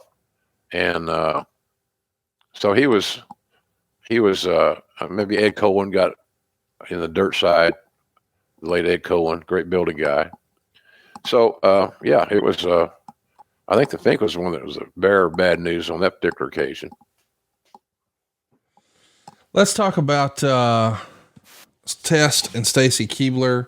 They've got a little bit of heat, allegedly, because they did some promotional work in Columbus, Ohio, and there's bad weather. There's a blizzard on the way, and Johnny Ace says, maybe you should just stay overnight there. Instead, they decide to go home to Baltimore. They have trouble landing. Their flight's redirected to Philadelphia.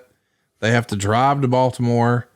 And 2 days later, they're talking to Johnny Ace about problems getting to Columbus. And Johnny Ace tells them to wake up at 5 o'clock and check in at the airport. And if the airport was snowed in, they just got to drive to Columbus. And at noon, they were still in Baltimore, and they called Johnny Ace again. And at that point, it would have been impossible to make it. And you have hammered on this program reliability. They were given a directive from Johnny Ace. Stay. Avoid these weather problems. They didn't. And they got caught with their britches down, as we like to say here in the South. Is this something they'd be in trouble for, or is it just disappointment? No, they got in trouble, as I recall. Johnny had to do something to not embarrass himself in front of Vince. Right. Are you going to be firm about his policies and so forth? Look, how hard is it to figure out you got to be at work? Right. How hard is it? And you do whatever it takes to make that happen.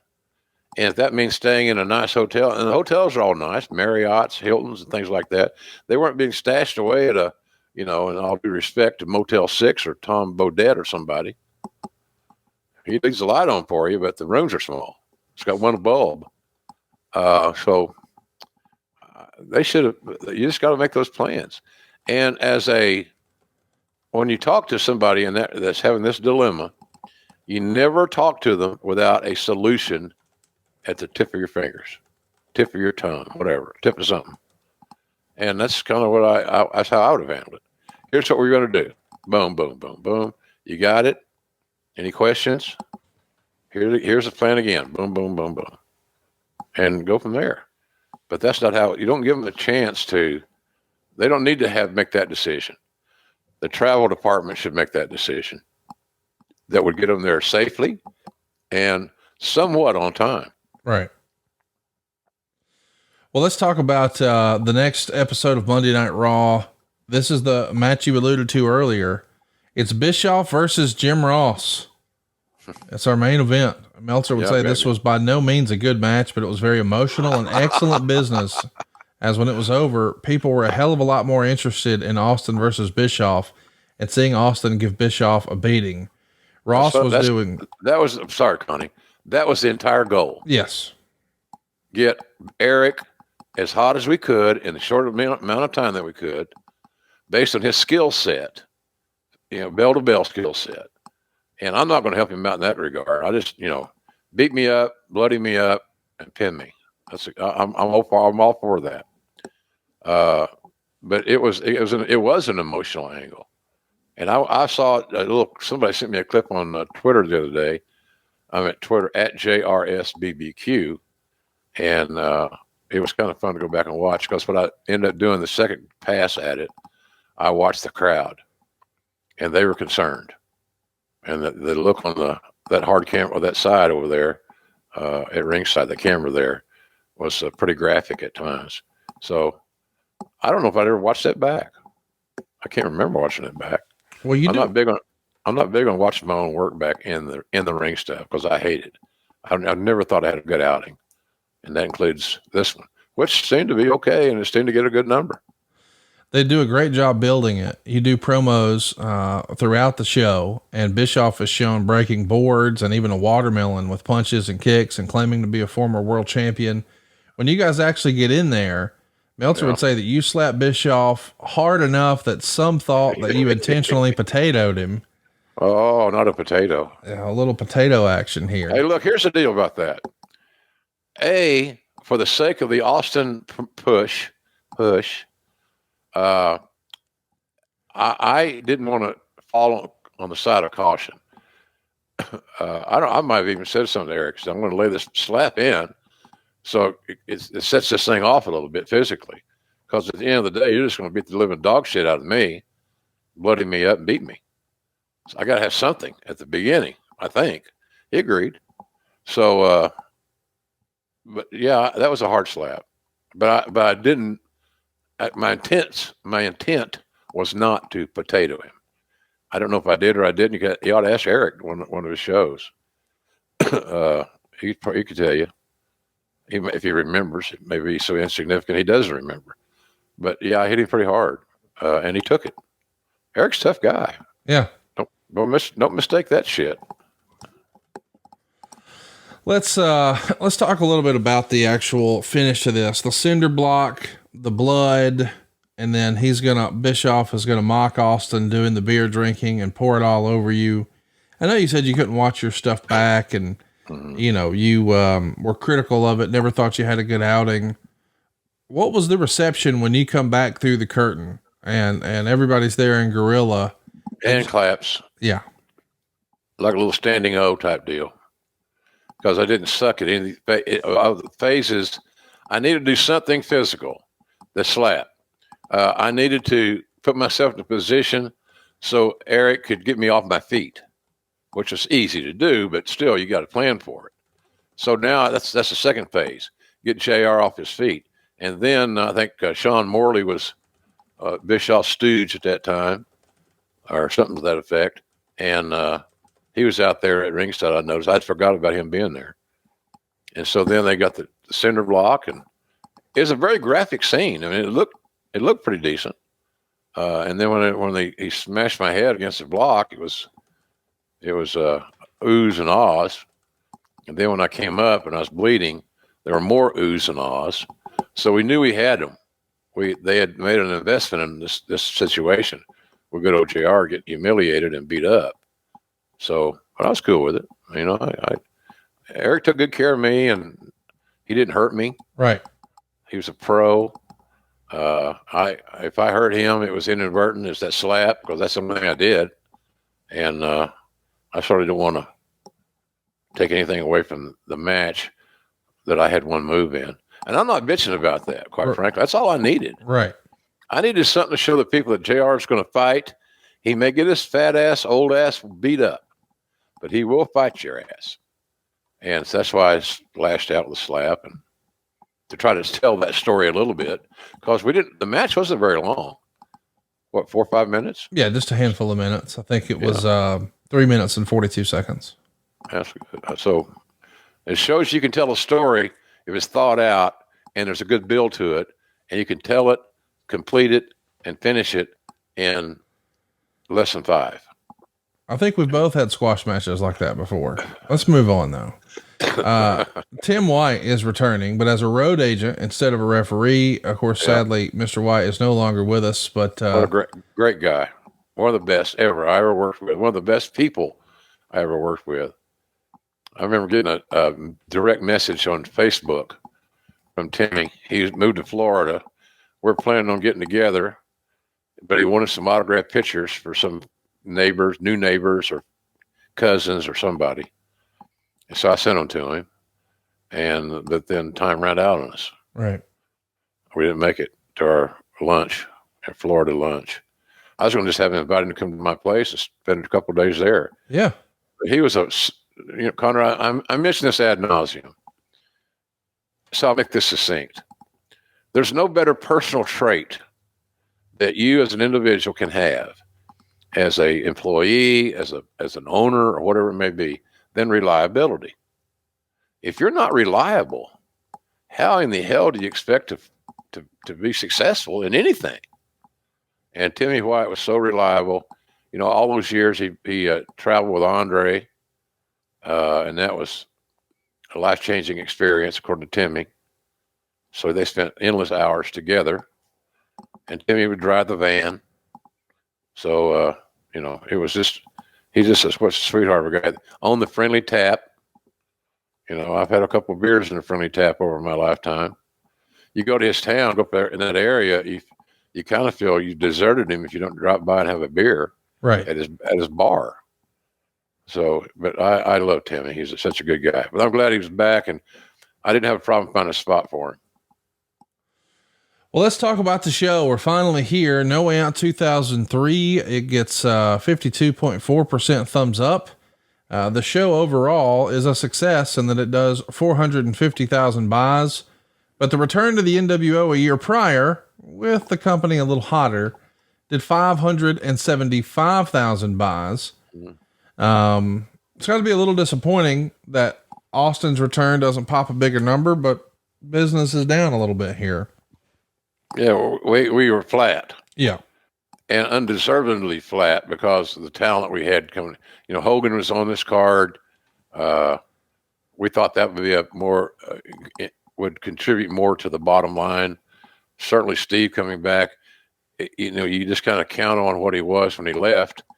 But he left a long time ago in wrestling, in wrestle speak. Right. So, I'd say the number, although it wasn't bad, was less than we had assumed it might be. Our projections were higher. So that's where we are on that. We should mention that this is a show where you don't do commentary until the Austin return. You're kept off the show until that. Of course, you're still selling what happened to you on Monday Night Raw. Were you disappointed, or is this relief? You can handle some backstage duties. No, it was fine. I thought it made JR more special because he's going to come out and do the main event, so to speak. There was a lot of matches that you could perceive as or assume were main events, and they were. But no, it didn't bother me. I got a nice ovation coming out. It made me feel good that our work was not all in vain. So all good stuff, man. I didn't get paid by the match. I was going to get paid the same if I called a match or if I didn't. And if I called the match and I did a real good job, and I wanted to write myself into it for a payday that was approved by Vince, I would. If I felt my work was average or same as, then I didn't even consider myself, when I had the opportunity, to give myself a little bonus. So it was an interesting system. But the bottom line on all the pay-per-views, Vince was the final. I'd work it all up, pay everybody. And oftentimes he wouldn't even look at the bottom of the pay. The referees, the talents are just booked, just came out, hung at catering. So they'd make $500 or $1,000 and for nothing. Right.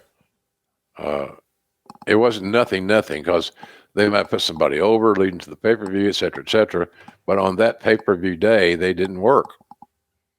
they got to eat good, Right. Because half of them was sitting catering all day. Right. So why not? I made a visit there myself a time or two. So it was all good. It was all good, Connie. I was fine. I was glad it kind of gave me it underscored the Austin angle more by me not calling the balance of the show.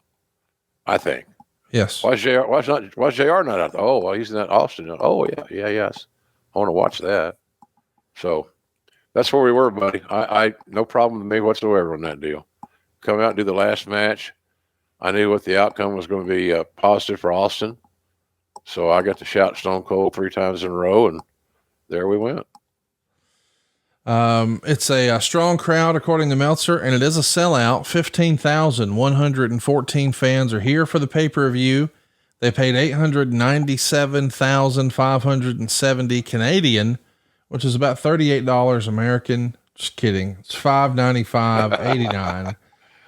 In the first match, man, you want to talk about starting off hot. We got Chris Jericho and Jeff Hardy, 2 incredibly popular performers. The crowd is on fire for this one. Meltzer loved it, gave it 3.25 stars. But of course, we're going to see a little bit of shenanigans here. Shawn Michaels is going to come out, which leads to Christian coming out, and Shawn's going to clean house on both of them and lay out Christian with a super kick. But Jericho ultimately gets the win here with an old school Boston Crab in about 13 minutes over Jeff Hardy. Heck of a way to start the show, man. A lot of star power here. Yeah, it was. Great start. Great energy, soundness, storytelling, all good. A win all the way around in this one. The Jeff story here maybe gets lost a little bit, but everybody's focusing on Shawn Michaels and Chris Jericho. We know they're on a collision course for WrestleMania. That's got to be a bit of a dream match at the time. And up next is Lance Storm and William Regal. They're going to retain the Raw Tag Team titles with a win over Rob Van Dam and Kane in 9 minutes and 20 seconds. Meltzer would say that Regal was shaken up early because Kane dropped him hard on the back of his head doing a body slam, and it led to a legit concussion. Regal was still shaken up, and he's going to finish and look fine by the end. But the finish would see Storm pull Kane's mask around so he quote unquote couldn't see, and he accidentally chokeslams Van Dam. Regal then pins Van Dam to win the match, and Van Dam walks out on Kane afterwards. 2.25 stars. Nice little story we're telling here about some miscommunication between sort of makeshift tag team partners in Rob Van Dam and Kane.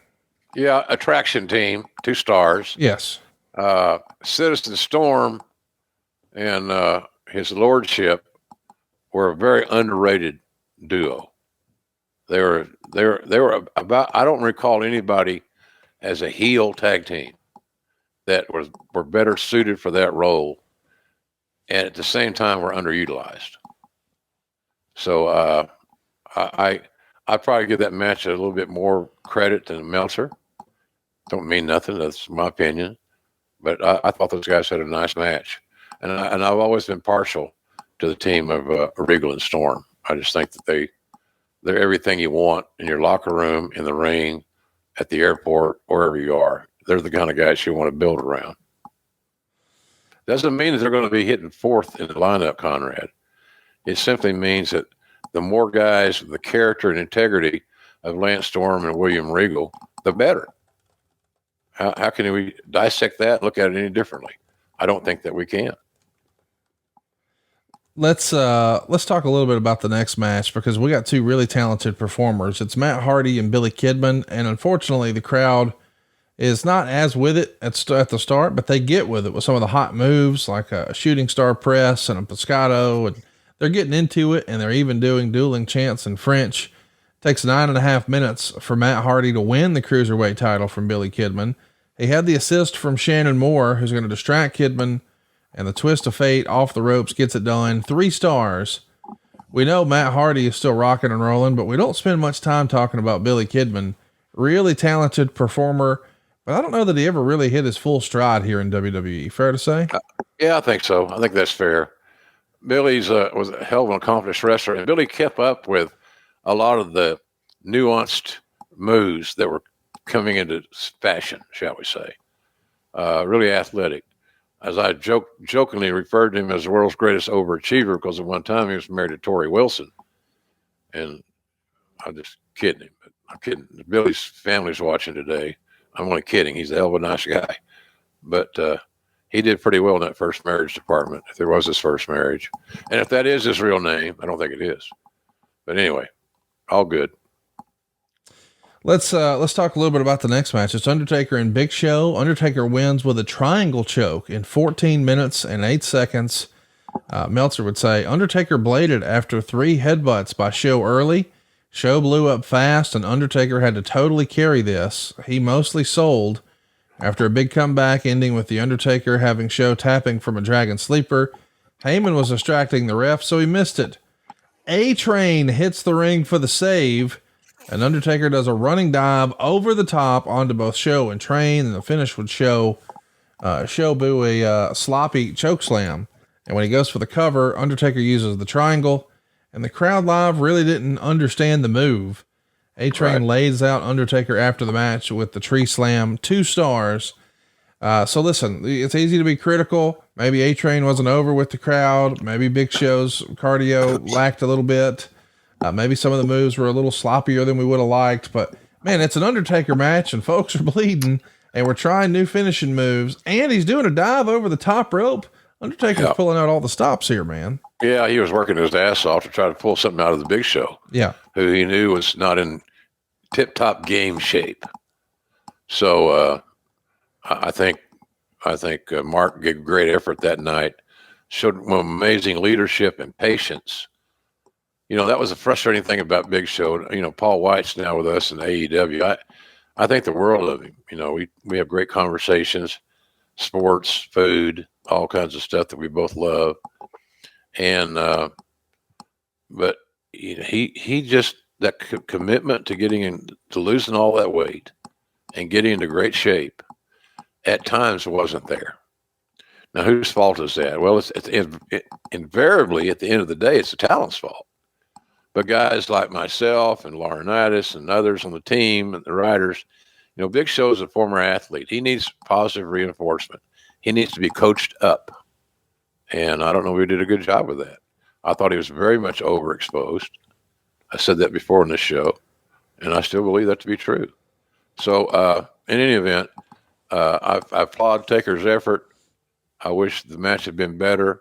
If Big Show had been in better condition, cardio condition, obviously, then it would have been even better. But it wasn't bad as it was. No doubt. Next up, we got Brock Lesnar and Chris Benoit teaming up to take on Kurt Angle, Charlie Haas, and Shelton Benjamin.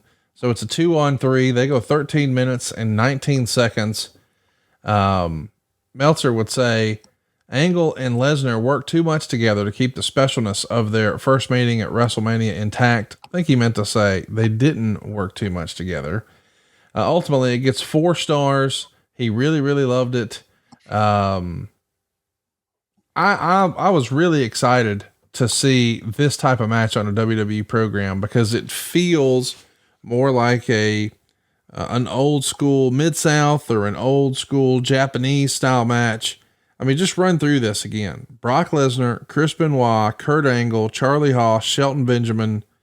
Man, there's a lot of physical stuff that's going to happen in this match. You just know it before the bell even rings, and it happens. Yeah, it was an entertaining as hell match. All those talents in there, how could it not be good? Right. At least that's my take on it. I just saw a real pretty lady walk by my front yard here.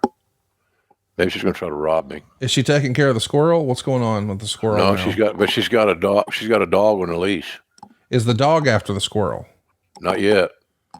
I'll give you updates as I get them. We need those updates from our man on the scene. If you're going to watch one match on this show, I think this is the one. It's 13 minutes and 19 seconds. Here's my bitch about it, Conrad.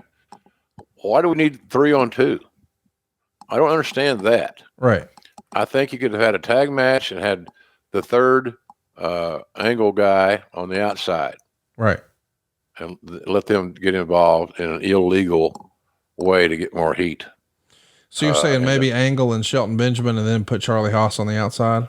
Yeah, I could have. Yeah. There's a lot of ways you can mix it up, but that's what I would have thought would work better. Right. If the doggone thing was 2-on-2, 2 versus 2, and then the heels get an advantage because they got the man on the outside who's devious and evil and effective, and then finally he wasn't. The heels couldn't overcome Lesnar and Benoit. What as a dream team. God dang! I wish we could have booked Chris more with Brock, because I really think in the long haul it would have been great for Brock's education at that time, because Benoit was such a no nonsense, no bullshit guy that he would have Brock would have learned a lot. Let's put it that way. Learned a lot, as anybody would if they were working with Benoit, and they needed to fundamentally talk about their fundamental skills and talk about their mindset, their psychology. So anyway, that's it. But I'm with you, Connie. That's the match I would certainly want to go back and invest some time in if I was going back and pick out one to watch. Let me get your take, just your opinion here. There is an old school rule of thumb or way of thinking to say, hey, you don't want your guys in your main event from WrestleMania or whoever the big attraction is. You don't want them to touch. So if you want to see them touch, you gotta open up your wallet. You're going to have to pay for that. Instead, we do see them mix it up here, but it's in a tag affair. And I think that's different. Like, I, for one, understand both rules of thumb, but I think with guys like Kurt Angle and Chris Benoit, where they are stars, there's no denying that, but they're not these larger than life Hulk Hogan, The Rock, Stone Cold characters. They're big time ass kickers. You probably want to give them a taste of that and say, hey man, wait until they're just one-on-one. That'll be special. Is there a deviance there that's okay, at least in your mind, from we don't want our main event to touch, but well, in this case that's different, or no? I think it was different. I'm not big on that. They can't touch stuff. I want to do what's logical for the match. Right. And not hold anything back, because we're trying to enhance and build our pay-per-view bottom line. These guys are so talented that the more that an Angle and a Lesnar touch, for example, I think the better off you are. So I don't know. That's an old school way of looking at it. I get it. I understand it. But it's not as concern for me as it was when I was first learning the business. And that was an old Booker's thing, I've seen matches where you had two guys in the main event at the next big show.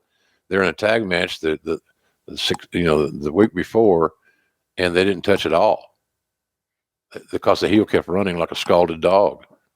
And people were just, okay, next week, no more running type deal. So I like I don't, those matches before a one-on-one match, they don't overly concern me, Connie. And I can understand, though, somebody saying, well, you want to say this or say that. Look, those guys are on TV all the time.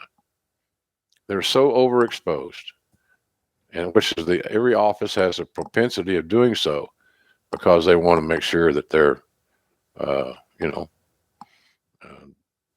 they're protecting their pay-per-view investment. I believe that's overrated.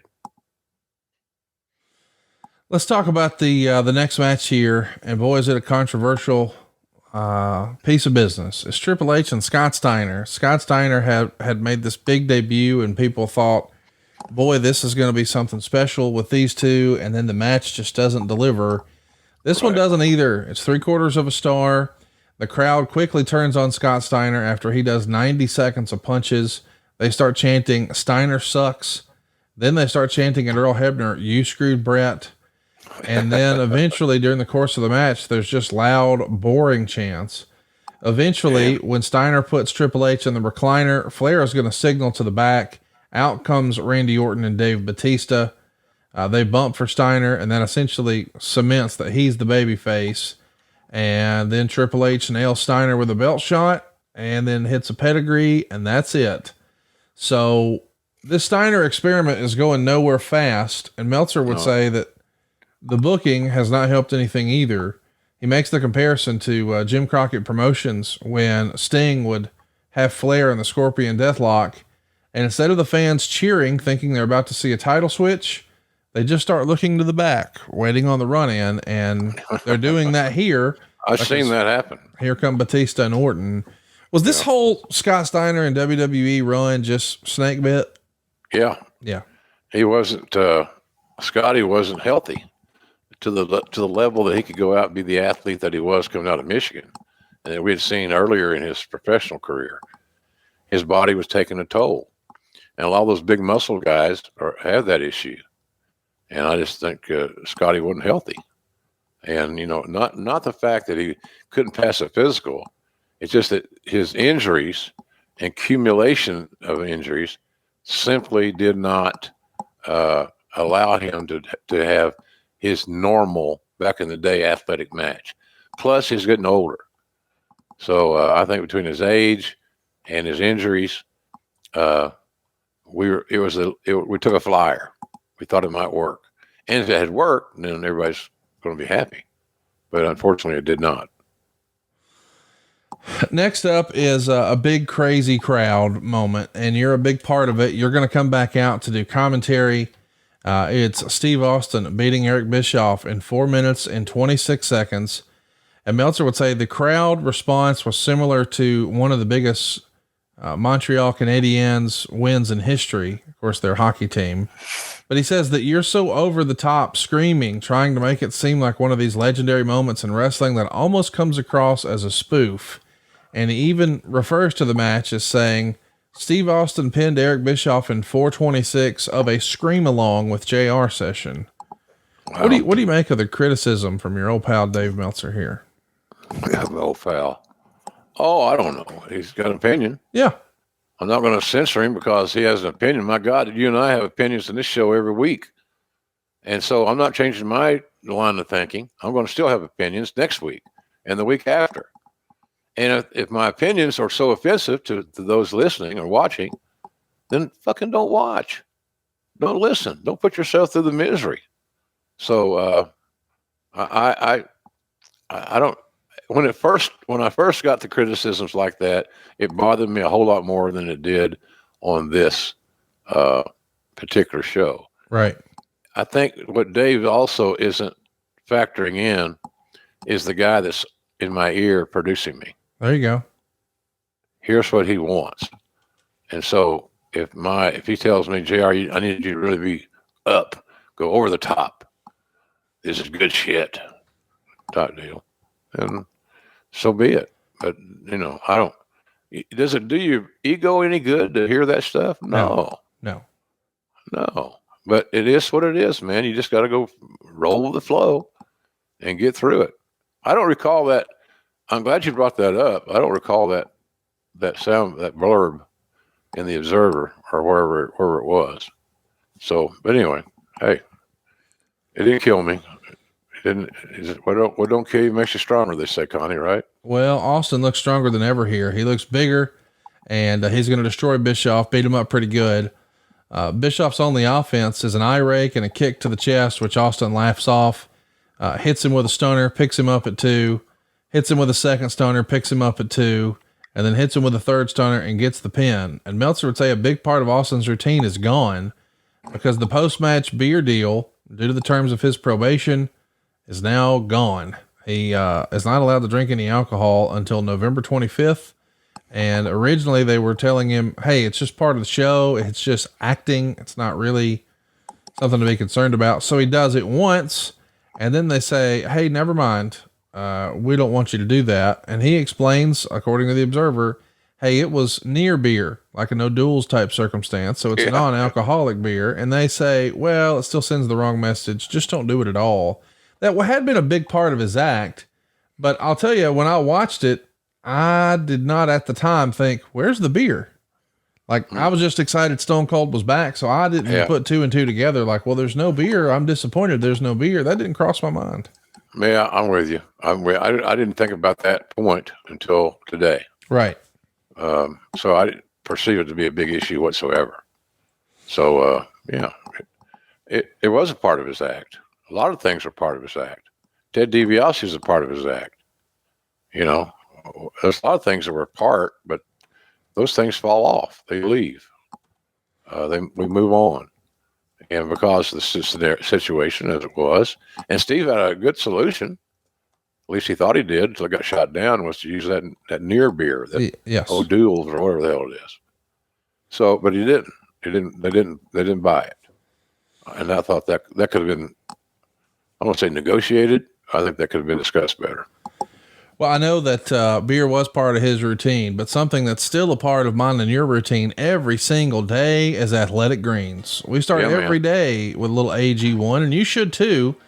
My wife and I actually started using this over 3 years ago, and we did it because we wanted better gut health. We wanted more energy. We wanted to optimize our immune system. And I don't like taking pills or vitamins, and if I'm going to do it, man, it needs to taste great. And AG1 checks all those boxes. Now, what is this stuff? Well, with one delicious scoop of AG1, you're going to absorb 75 high quality vitamins, minerals, whole food source superfoods, probiotics, and adaptogens. Everything you need to start your day right. It's a special blend of ingredients to support your gut health, your nervous system, your immune system, your energy, your focus, your recovery, your aging, all of the things. It's also lifestyle friendly. Whether you're trying to do keto or paleo or vegan or dairy free or gluten free, AG1's for you. It has less than 1 gram of sugar. There's no GMOs. There's no nasty chemicals. There's no artificial anything, and it still tastes good. It's going to support better sleep quality and better recovery, better mental clarity, better alertness. And it costs you less than $3 a day. Think of it as like your all-in-one nutritional insurance. And Athletic Greens has over 7,000 5-star reviews, which we've said many times here on the program. It's just amazing. I mean, when was the last time you went out of your way to leave a positive review? I know sometimes you have bad service and we feel a certain type of way and we run to go trash somebody online. I see people do that all the time. But to love it enough to go out of your way to leave a 5-star review, well, over 7,000 folks have done it for Athletic Greens. So you know it's good. Right now, it's time to reclaim your health, y'all. Arm your immune system with convenient daily nutrition. It's just 1 scoop and a cup of water every day. That's it. No need for a million different pills and supplements to look out for your health. And to make it easy, Athletic Greens is going to give you a free 1-year supply of immune supporting vitamin D and 5 free travel packs with your first purchase. All you got to do is visit athleticgreens.com/JR. Again, that's athleticgreens.com/JR to take ownership over your health and pick up the ultimate daily nutritional insurance. And Jim, good stuff, man. Smart. I wish I'd thought of it, Connie. It's good stuff, man. All those ratings, it never ceases to amaze me. Yeah. How many people use the product and then take the time to follow up with a rating, 5-star type rating. Yep. Big money type rating. So folks, if you want to do something simple and plain on your health to address it, make yourself feel better, it adds a lot of checks and balances, and it's so easy to take. Easy little spoonful here and a nice cold glass of water. Have at it, man. athleticgreens.com/JR. Jim, let's talk about our main event. We're finally here. It's Rock and Hogan. It's the big rematch from last year's WrestleMania, but this is Montreal, man. Meltzer would say Rock got very little reaction coming out. Part of it also may have been new music, but even when he came out, people didn't know whether to cheer or boo, even though he had a ring presence like nobody's business. Hogan tried to bump. Rock went for a rock bottom right away, and Hogan barely got off the ground. His knees and back are shot, no matter how much his tan and physique disguise his condition. People will always react to him, but he was like watching Crusher and Mad Dog in the 80s. Rock did a people's elbow to shockingly little response. He did a second, pausing to do a Hogan pose. Hogan's going to kick out. Didn't need that, Conrad. The Hogan pose? No. Yeah. Didn't need that's insecurities and a guy wanting to make sure he gets his stuff in. And that stuff is only replaced by another word. But I don't, to me, it didn't fit. Right. That's just me. That's all. Hogan hits the leg drop, and Sylvain counts 2 before the lights go out.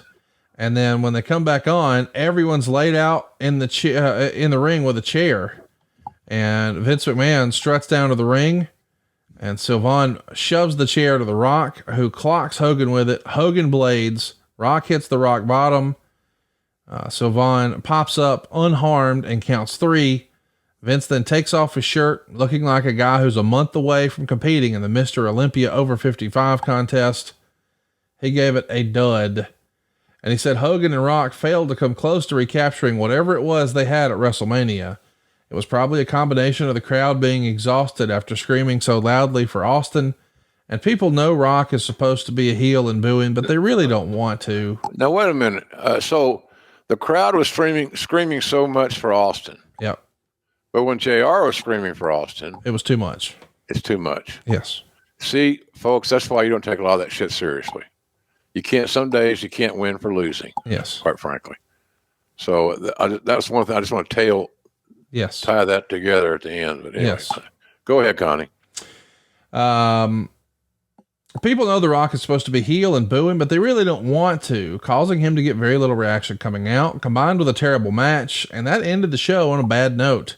As far as the match went, the two never got together for a practice session to lay things out move for move with Pat Patterson, much like they did at WrestleMania. Hogan looked far worse in the ring than anyone else on the show, and partially because of that, it was Rock's worst match on a pay-per-view show since becoming a major star. But the crowd had enough respect for Hogan to overlook it, although not enough to make it come across well. This is an interesting show because it's very much a company in transition. We got Hogan back, we got Austin back, but it doesn't quite feel as magical as it did just 1 year prior. No. Overall, would you say thumbs up, thumbs down, thumbs in the middle for this show? Middle at best. Thumbs in the middle for me. That's Pat Patterson for me. Yeah. There were a lot of disappointments. There were some surprises. But the booking was almost booked to fail at some point. And so Rock and Hogan's situation was very disappointing because of what they're following last year at WrestleMania 18 in Toronto. They didn't, like you said, they didn't come close to taking care of that business. And that's very, very rare for Rock. Very rare. But you can only do so much with a guy that's all crippled up. Right. And that match right there kind of showed us that our investment that we're making in Hogan was going to be on a part-time basis. So him making the big money, brother. Yeah. Probably not going to happen on a regular basis. Well, let's do a few questions and then we'll put a bow on this one. Steve Clark Wrestling says, do you believe that Evolution will go in the Hall of Fame as a faction, thus making Ric Flair a 3 times Hall of Famer? Well, nothing surprises me about the WWE Hall of Fame. You never know. Flair getting a second induction surprised me. I wasn't disappointed, but it did surprise me because I didn't know that was acceptable. So with that said, it wouldn't surprise me to see that happen. When, if, I don't know, but I could see it happening and not be surprised about it. Let's talk a little bit about the next question here, which is Michael Gavin. And he says, do you think Triple H's reign as champion hurt Raw and their viewership going into 2003? Or are there too many factors causing Raw to lose viewership that year and beyond? Well, we didn't have a hot heel that was ready to challenge Triple H on a legitimate way. I look at the talent scenario. And there was some booking on this card that we talked about today. It's a little sketchy, quite frankly. We discussed that. But that's what happens in a creative process. The only powerful thing you got going for you is your eraser on your pencil. So I think, I don't know. I don't know, Connor, the answer to that, but my guess is maybe. That's on riding the fence because I'm not real sure. Here's one from Jeremy, and he says, why not have Hogan versus Austin instead? We never saw that match, Jim. Any insight as to why? Yeah, Austin didn't want to work with him. Okay. How's that answer for you? And it was the wrong place at the wrong time. Right. There was a time in both their careers that match would have been the dream match. The two biggest stars in the last 2 generations of wrestling fighting each other. But, again, I'm not trying to make excuses for Hogan, but in all truth be known, he should not even been in a ring because he couldn't get it done anymore. Because, I don't have any, I think I saw on the A&E stuff where Hogan said he had like 10 back surgeries or something. That's amazing. That's cruel and inhuman punishment. So Austin wasn't real high on at that. And it's all about the calendar. It just wasn't going to work, and he didn't want to do it. It was never pushed that hard, quite frankly. Right. Because Vince knew that Steve would want to go at a breakneck pace. He was a kind of a middle linebacker in a squared circle, and he liked to hit people, and he liked to be aggressive. And we obviously, no one thought that Hogan could maintain that on that given calendar year. Again, doing it earlier, 5, 6, 8, 10 years earlier, who knows? But Steve just didn't have a good gut feeling that they would have passable chemistry. And just to be passable wasn't good enough for Austin. He couldn't live with himself if that's what he was doing. Eric Petronas wants to know, how does JR rate Montreal as one of his top 5 favorite wrestling cities? Is Montreal in your top 5, Jim? Probably. It's right there in the argument. I love the smoked meat in Montreal. I love going to karaoke with Pat Patterson in Montreal. That was kind of fun. I didn't do any singing, but I sure did a lot of drinking and watching. But what wins you over in Montreal is that if you give the audience something tangible to hang their hat on, they'll come through for you. So I always respect and appreciate that. Montreal's a hell of a wrestling city. Had his own territory forever. So some of the best wrestlers ever in the world came out of Montreal. So I'm a big fan of the Montreal wrestling audience. Well, I know we're a big fan of adfreeshows.com. I want to mention that, had you been a member of adfreeshows.com, you could have been riding shotgun with us today, because we had a ton of folks hanging out with us today, including Adam Arpin, who's been here, and Denovia Smack, and Brad Stanton, and Domino Chris, and Mark Cyrus, and Coach Rosie, and Ken Smock, and just really appreciate everybody tuning in and riding along with us. Of course, over at adfreeshows.com, you get all of our podcasts early and ad free. In fact, it's more than a dozen of your favorite wrestling podcasts, commercial free, and you can listen to them directly through your regular podcast app, starting at just $9. That's amazing. Now you can try the first week on us completely free, Jim. Sign up for a free trial. Get a taste of what Ad Free Shows is all about right now at adfreeshows.com. And that's where you'll see one of the very few interviews Gary Juster has ever done. It's a name you've heard on our program and every wrestling podcast for years, but he doesn't do a lot of interviews, but he did one with us. We also sat down with David Crockett, a member of Wrestling Royalty, and we went through the book, his brother's Red Books, from February of 1985, from the beautiful penmanship of J.J. Dillon and the genius booking mind of Dusty Rhodes. We go day by day, show by show, gate by gate, match by match, and we're on the march to WrestleMania, and we know that they're going to buy back the WTBS time slot from Vince McMahon. So don't miss it. It's all happening at adfreeshows.com. By the way, if your business targets men 25 to 54 years old, buddy, there's no better place to advertise than right here on Grilling JR. There's your guy right there, ladies and gentlemen. And we will do commercials for you if you choose. Well, you've heard us do ads here, Jim, for years for the same people. And you know why we do that, Jim? Why Blue Chew and all those folks are back all the freaking time? Because it really works, Jim. That's why. Yeah, that's all. And we it's not that we expect it, but we have to have that. The products have to work, and we have to get positive feedback from those consumers. And we're getting that, and then we're delivering. So thanks to everybody that's helped supporting our sponsors. I know you've heard that lingo on shows like this forever, but it really is true. If the sponsors aren't catered to and thanked and appreciated and embraced, so to speak, then we're missing our we're not doing well. That's right. And we've been doing real well. So we appreciate that from everybody.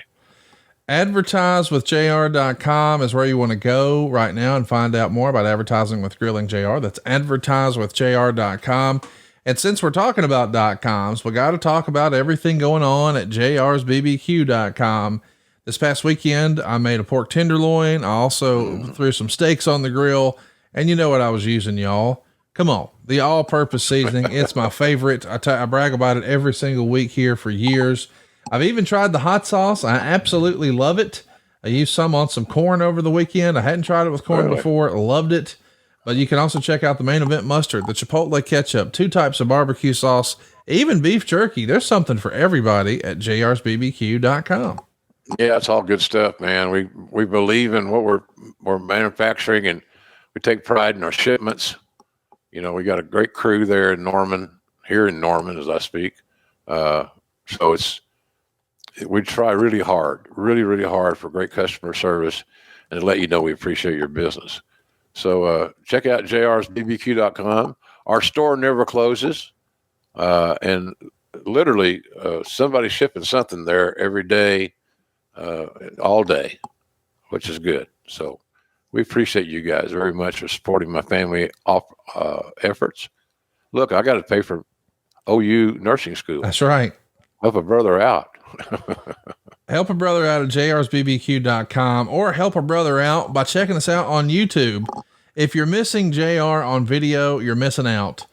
We've got lots of little visual aids that help you enjoy the show a little more. It's all over at GrillingJR on YouTube.com. That's GrillingJR on YouTube.com. And don't forget, we've got a ton of merch over at GrillingJRtees.com, including the now infamous "Where's My Damn Push, Damn It." You don't want to miss that shirt. They got a great tumbler. They got a cool cutting board. We got a visor like JR wears that says Grilling JR. We even got a little JR doll. Really God. Cool shirts over there. Really cool merch at GrillingJRshirts.com. And man, that'll do it for us this week. Next week, we'll be talking about Kevin Nash here on the program. I'm fired up about next week's episode. Yeah, Kevin Nash is a compelling character to talk about. A guy I've known since day one. Before he got in wrestling, he was a bouncer, security guy at one of the more affluent gentlemen's clubs in Atlanta. What the hell name is that place? Can't remember the name of it. I've been there about a zillion times. Maybe that's why I've got mental block. But Kevin's really an interesting guy to talk about. Big time college basketball star at Tennessee. I think the world of Kevin. He lost his best friend in Scott Hall not too long ago, and he lost his son. So Kevin's had some challenging times in recent times, but his career is fun to discuss, and it's certainly controversial. Is all coming next week right here on Grilling JR. Of course, we come to you each and every Thursday, but every Friday, including tomorrow night. You don't want to miss our old pal JR. He is the voice of Rampage each and every Friday. Jim, it's going to be a big show this week. It usually is. Tony Khan's loaded that show up the last several weeks with some really good talent on it. We had a strong show last Friday night from Laredo. This show will be coming from Phoenix. So I'm excited about it. I really appreciate the restocking the shelves, shall we say, and getting the fans more star power on those shows. I think that's what we need, and we got this. And AEW's got the star power to make Friday night a really interesting and entertaining show. And look, it's only an hour; it's 42 minutes long. So get you some. Get you some. It's TNT this Friday night, Rampage, and don't you dare miss next week our exclusive discussion with the voice of wrestling on Kevin Nash right here on Grilling JR with the voice of wrestling, Mr. Jim Ross. Thanks, Conrad. Great job today. Thanks to our dear friend. He's not Abdul the Butcher. He's Bull Ramus. Yes, he is. Dave Silva doing a great job. We appreciate all you guys joining us. Check out, I did an interview. Did I do one with, when's that interview aired, Connie, with our man, our radio guy there in Jacksonville? Cassio Kid? Yeah, Cassio. That's tonight at adfreeshows.com as you and I are recording this. Well, there you go. So it's going to be around. It's on the site. Get you some. It's probably one of the more educational and eye-opening discussions of the psychology of one of the major matches that I personally ever called, and that I'm sure many of the fans are going to say that they ever saw. It was artwork, good stuff. So anyway, a lot of good things, man. You can't get enough. $9? You kidding me? How do you beat that? I can't. Anyway, Connie, thank you. Thank you guys a lot. We'll talk to you soon. See you next week right here on Grilling JR. Hey guys, Double J, Jeff Jarrett. Need to call a timeout real quick here. I wanted to tell your listeners what I've been telling my world listeners for a while now. It's about all the incredible things happening over on adfreeshows.com. Eric Bischoff breaks down TNA's Aces and Eights storyline like you've never heard it done before on the latest edition of In Depth. I probably came from Sons of Anarchy, because that show, one of the threads in that show was always who's the mole? Who is in this club that knows this information that could literally put us all away for life? You know, who can we really trust? And guys would use that concern about trust against each other for their own agendas. Referee Mike Chioda opens up the mailbag every other Monday, answering your questions and sharing classic stories like this. And just lick each side of my face and grab me and hold me. And I'd be like, oh my God, all that saliva all over my face. But I mean, you know, it would get a big pop. And just work with those guys, man. I'll tell you, never a bad moment with those guys. Never a bad day.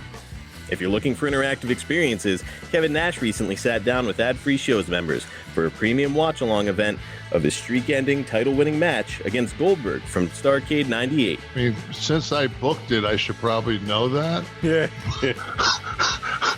But I mean, that was just the way that was almost the appeasement that the company, nobody did, you know, just clean jobs.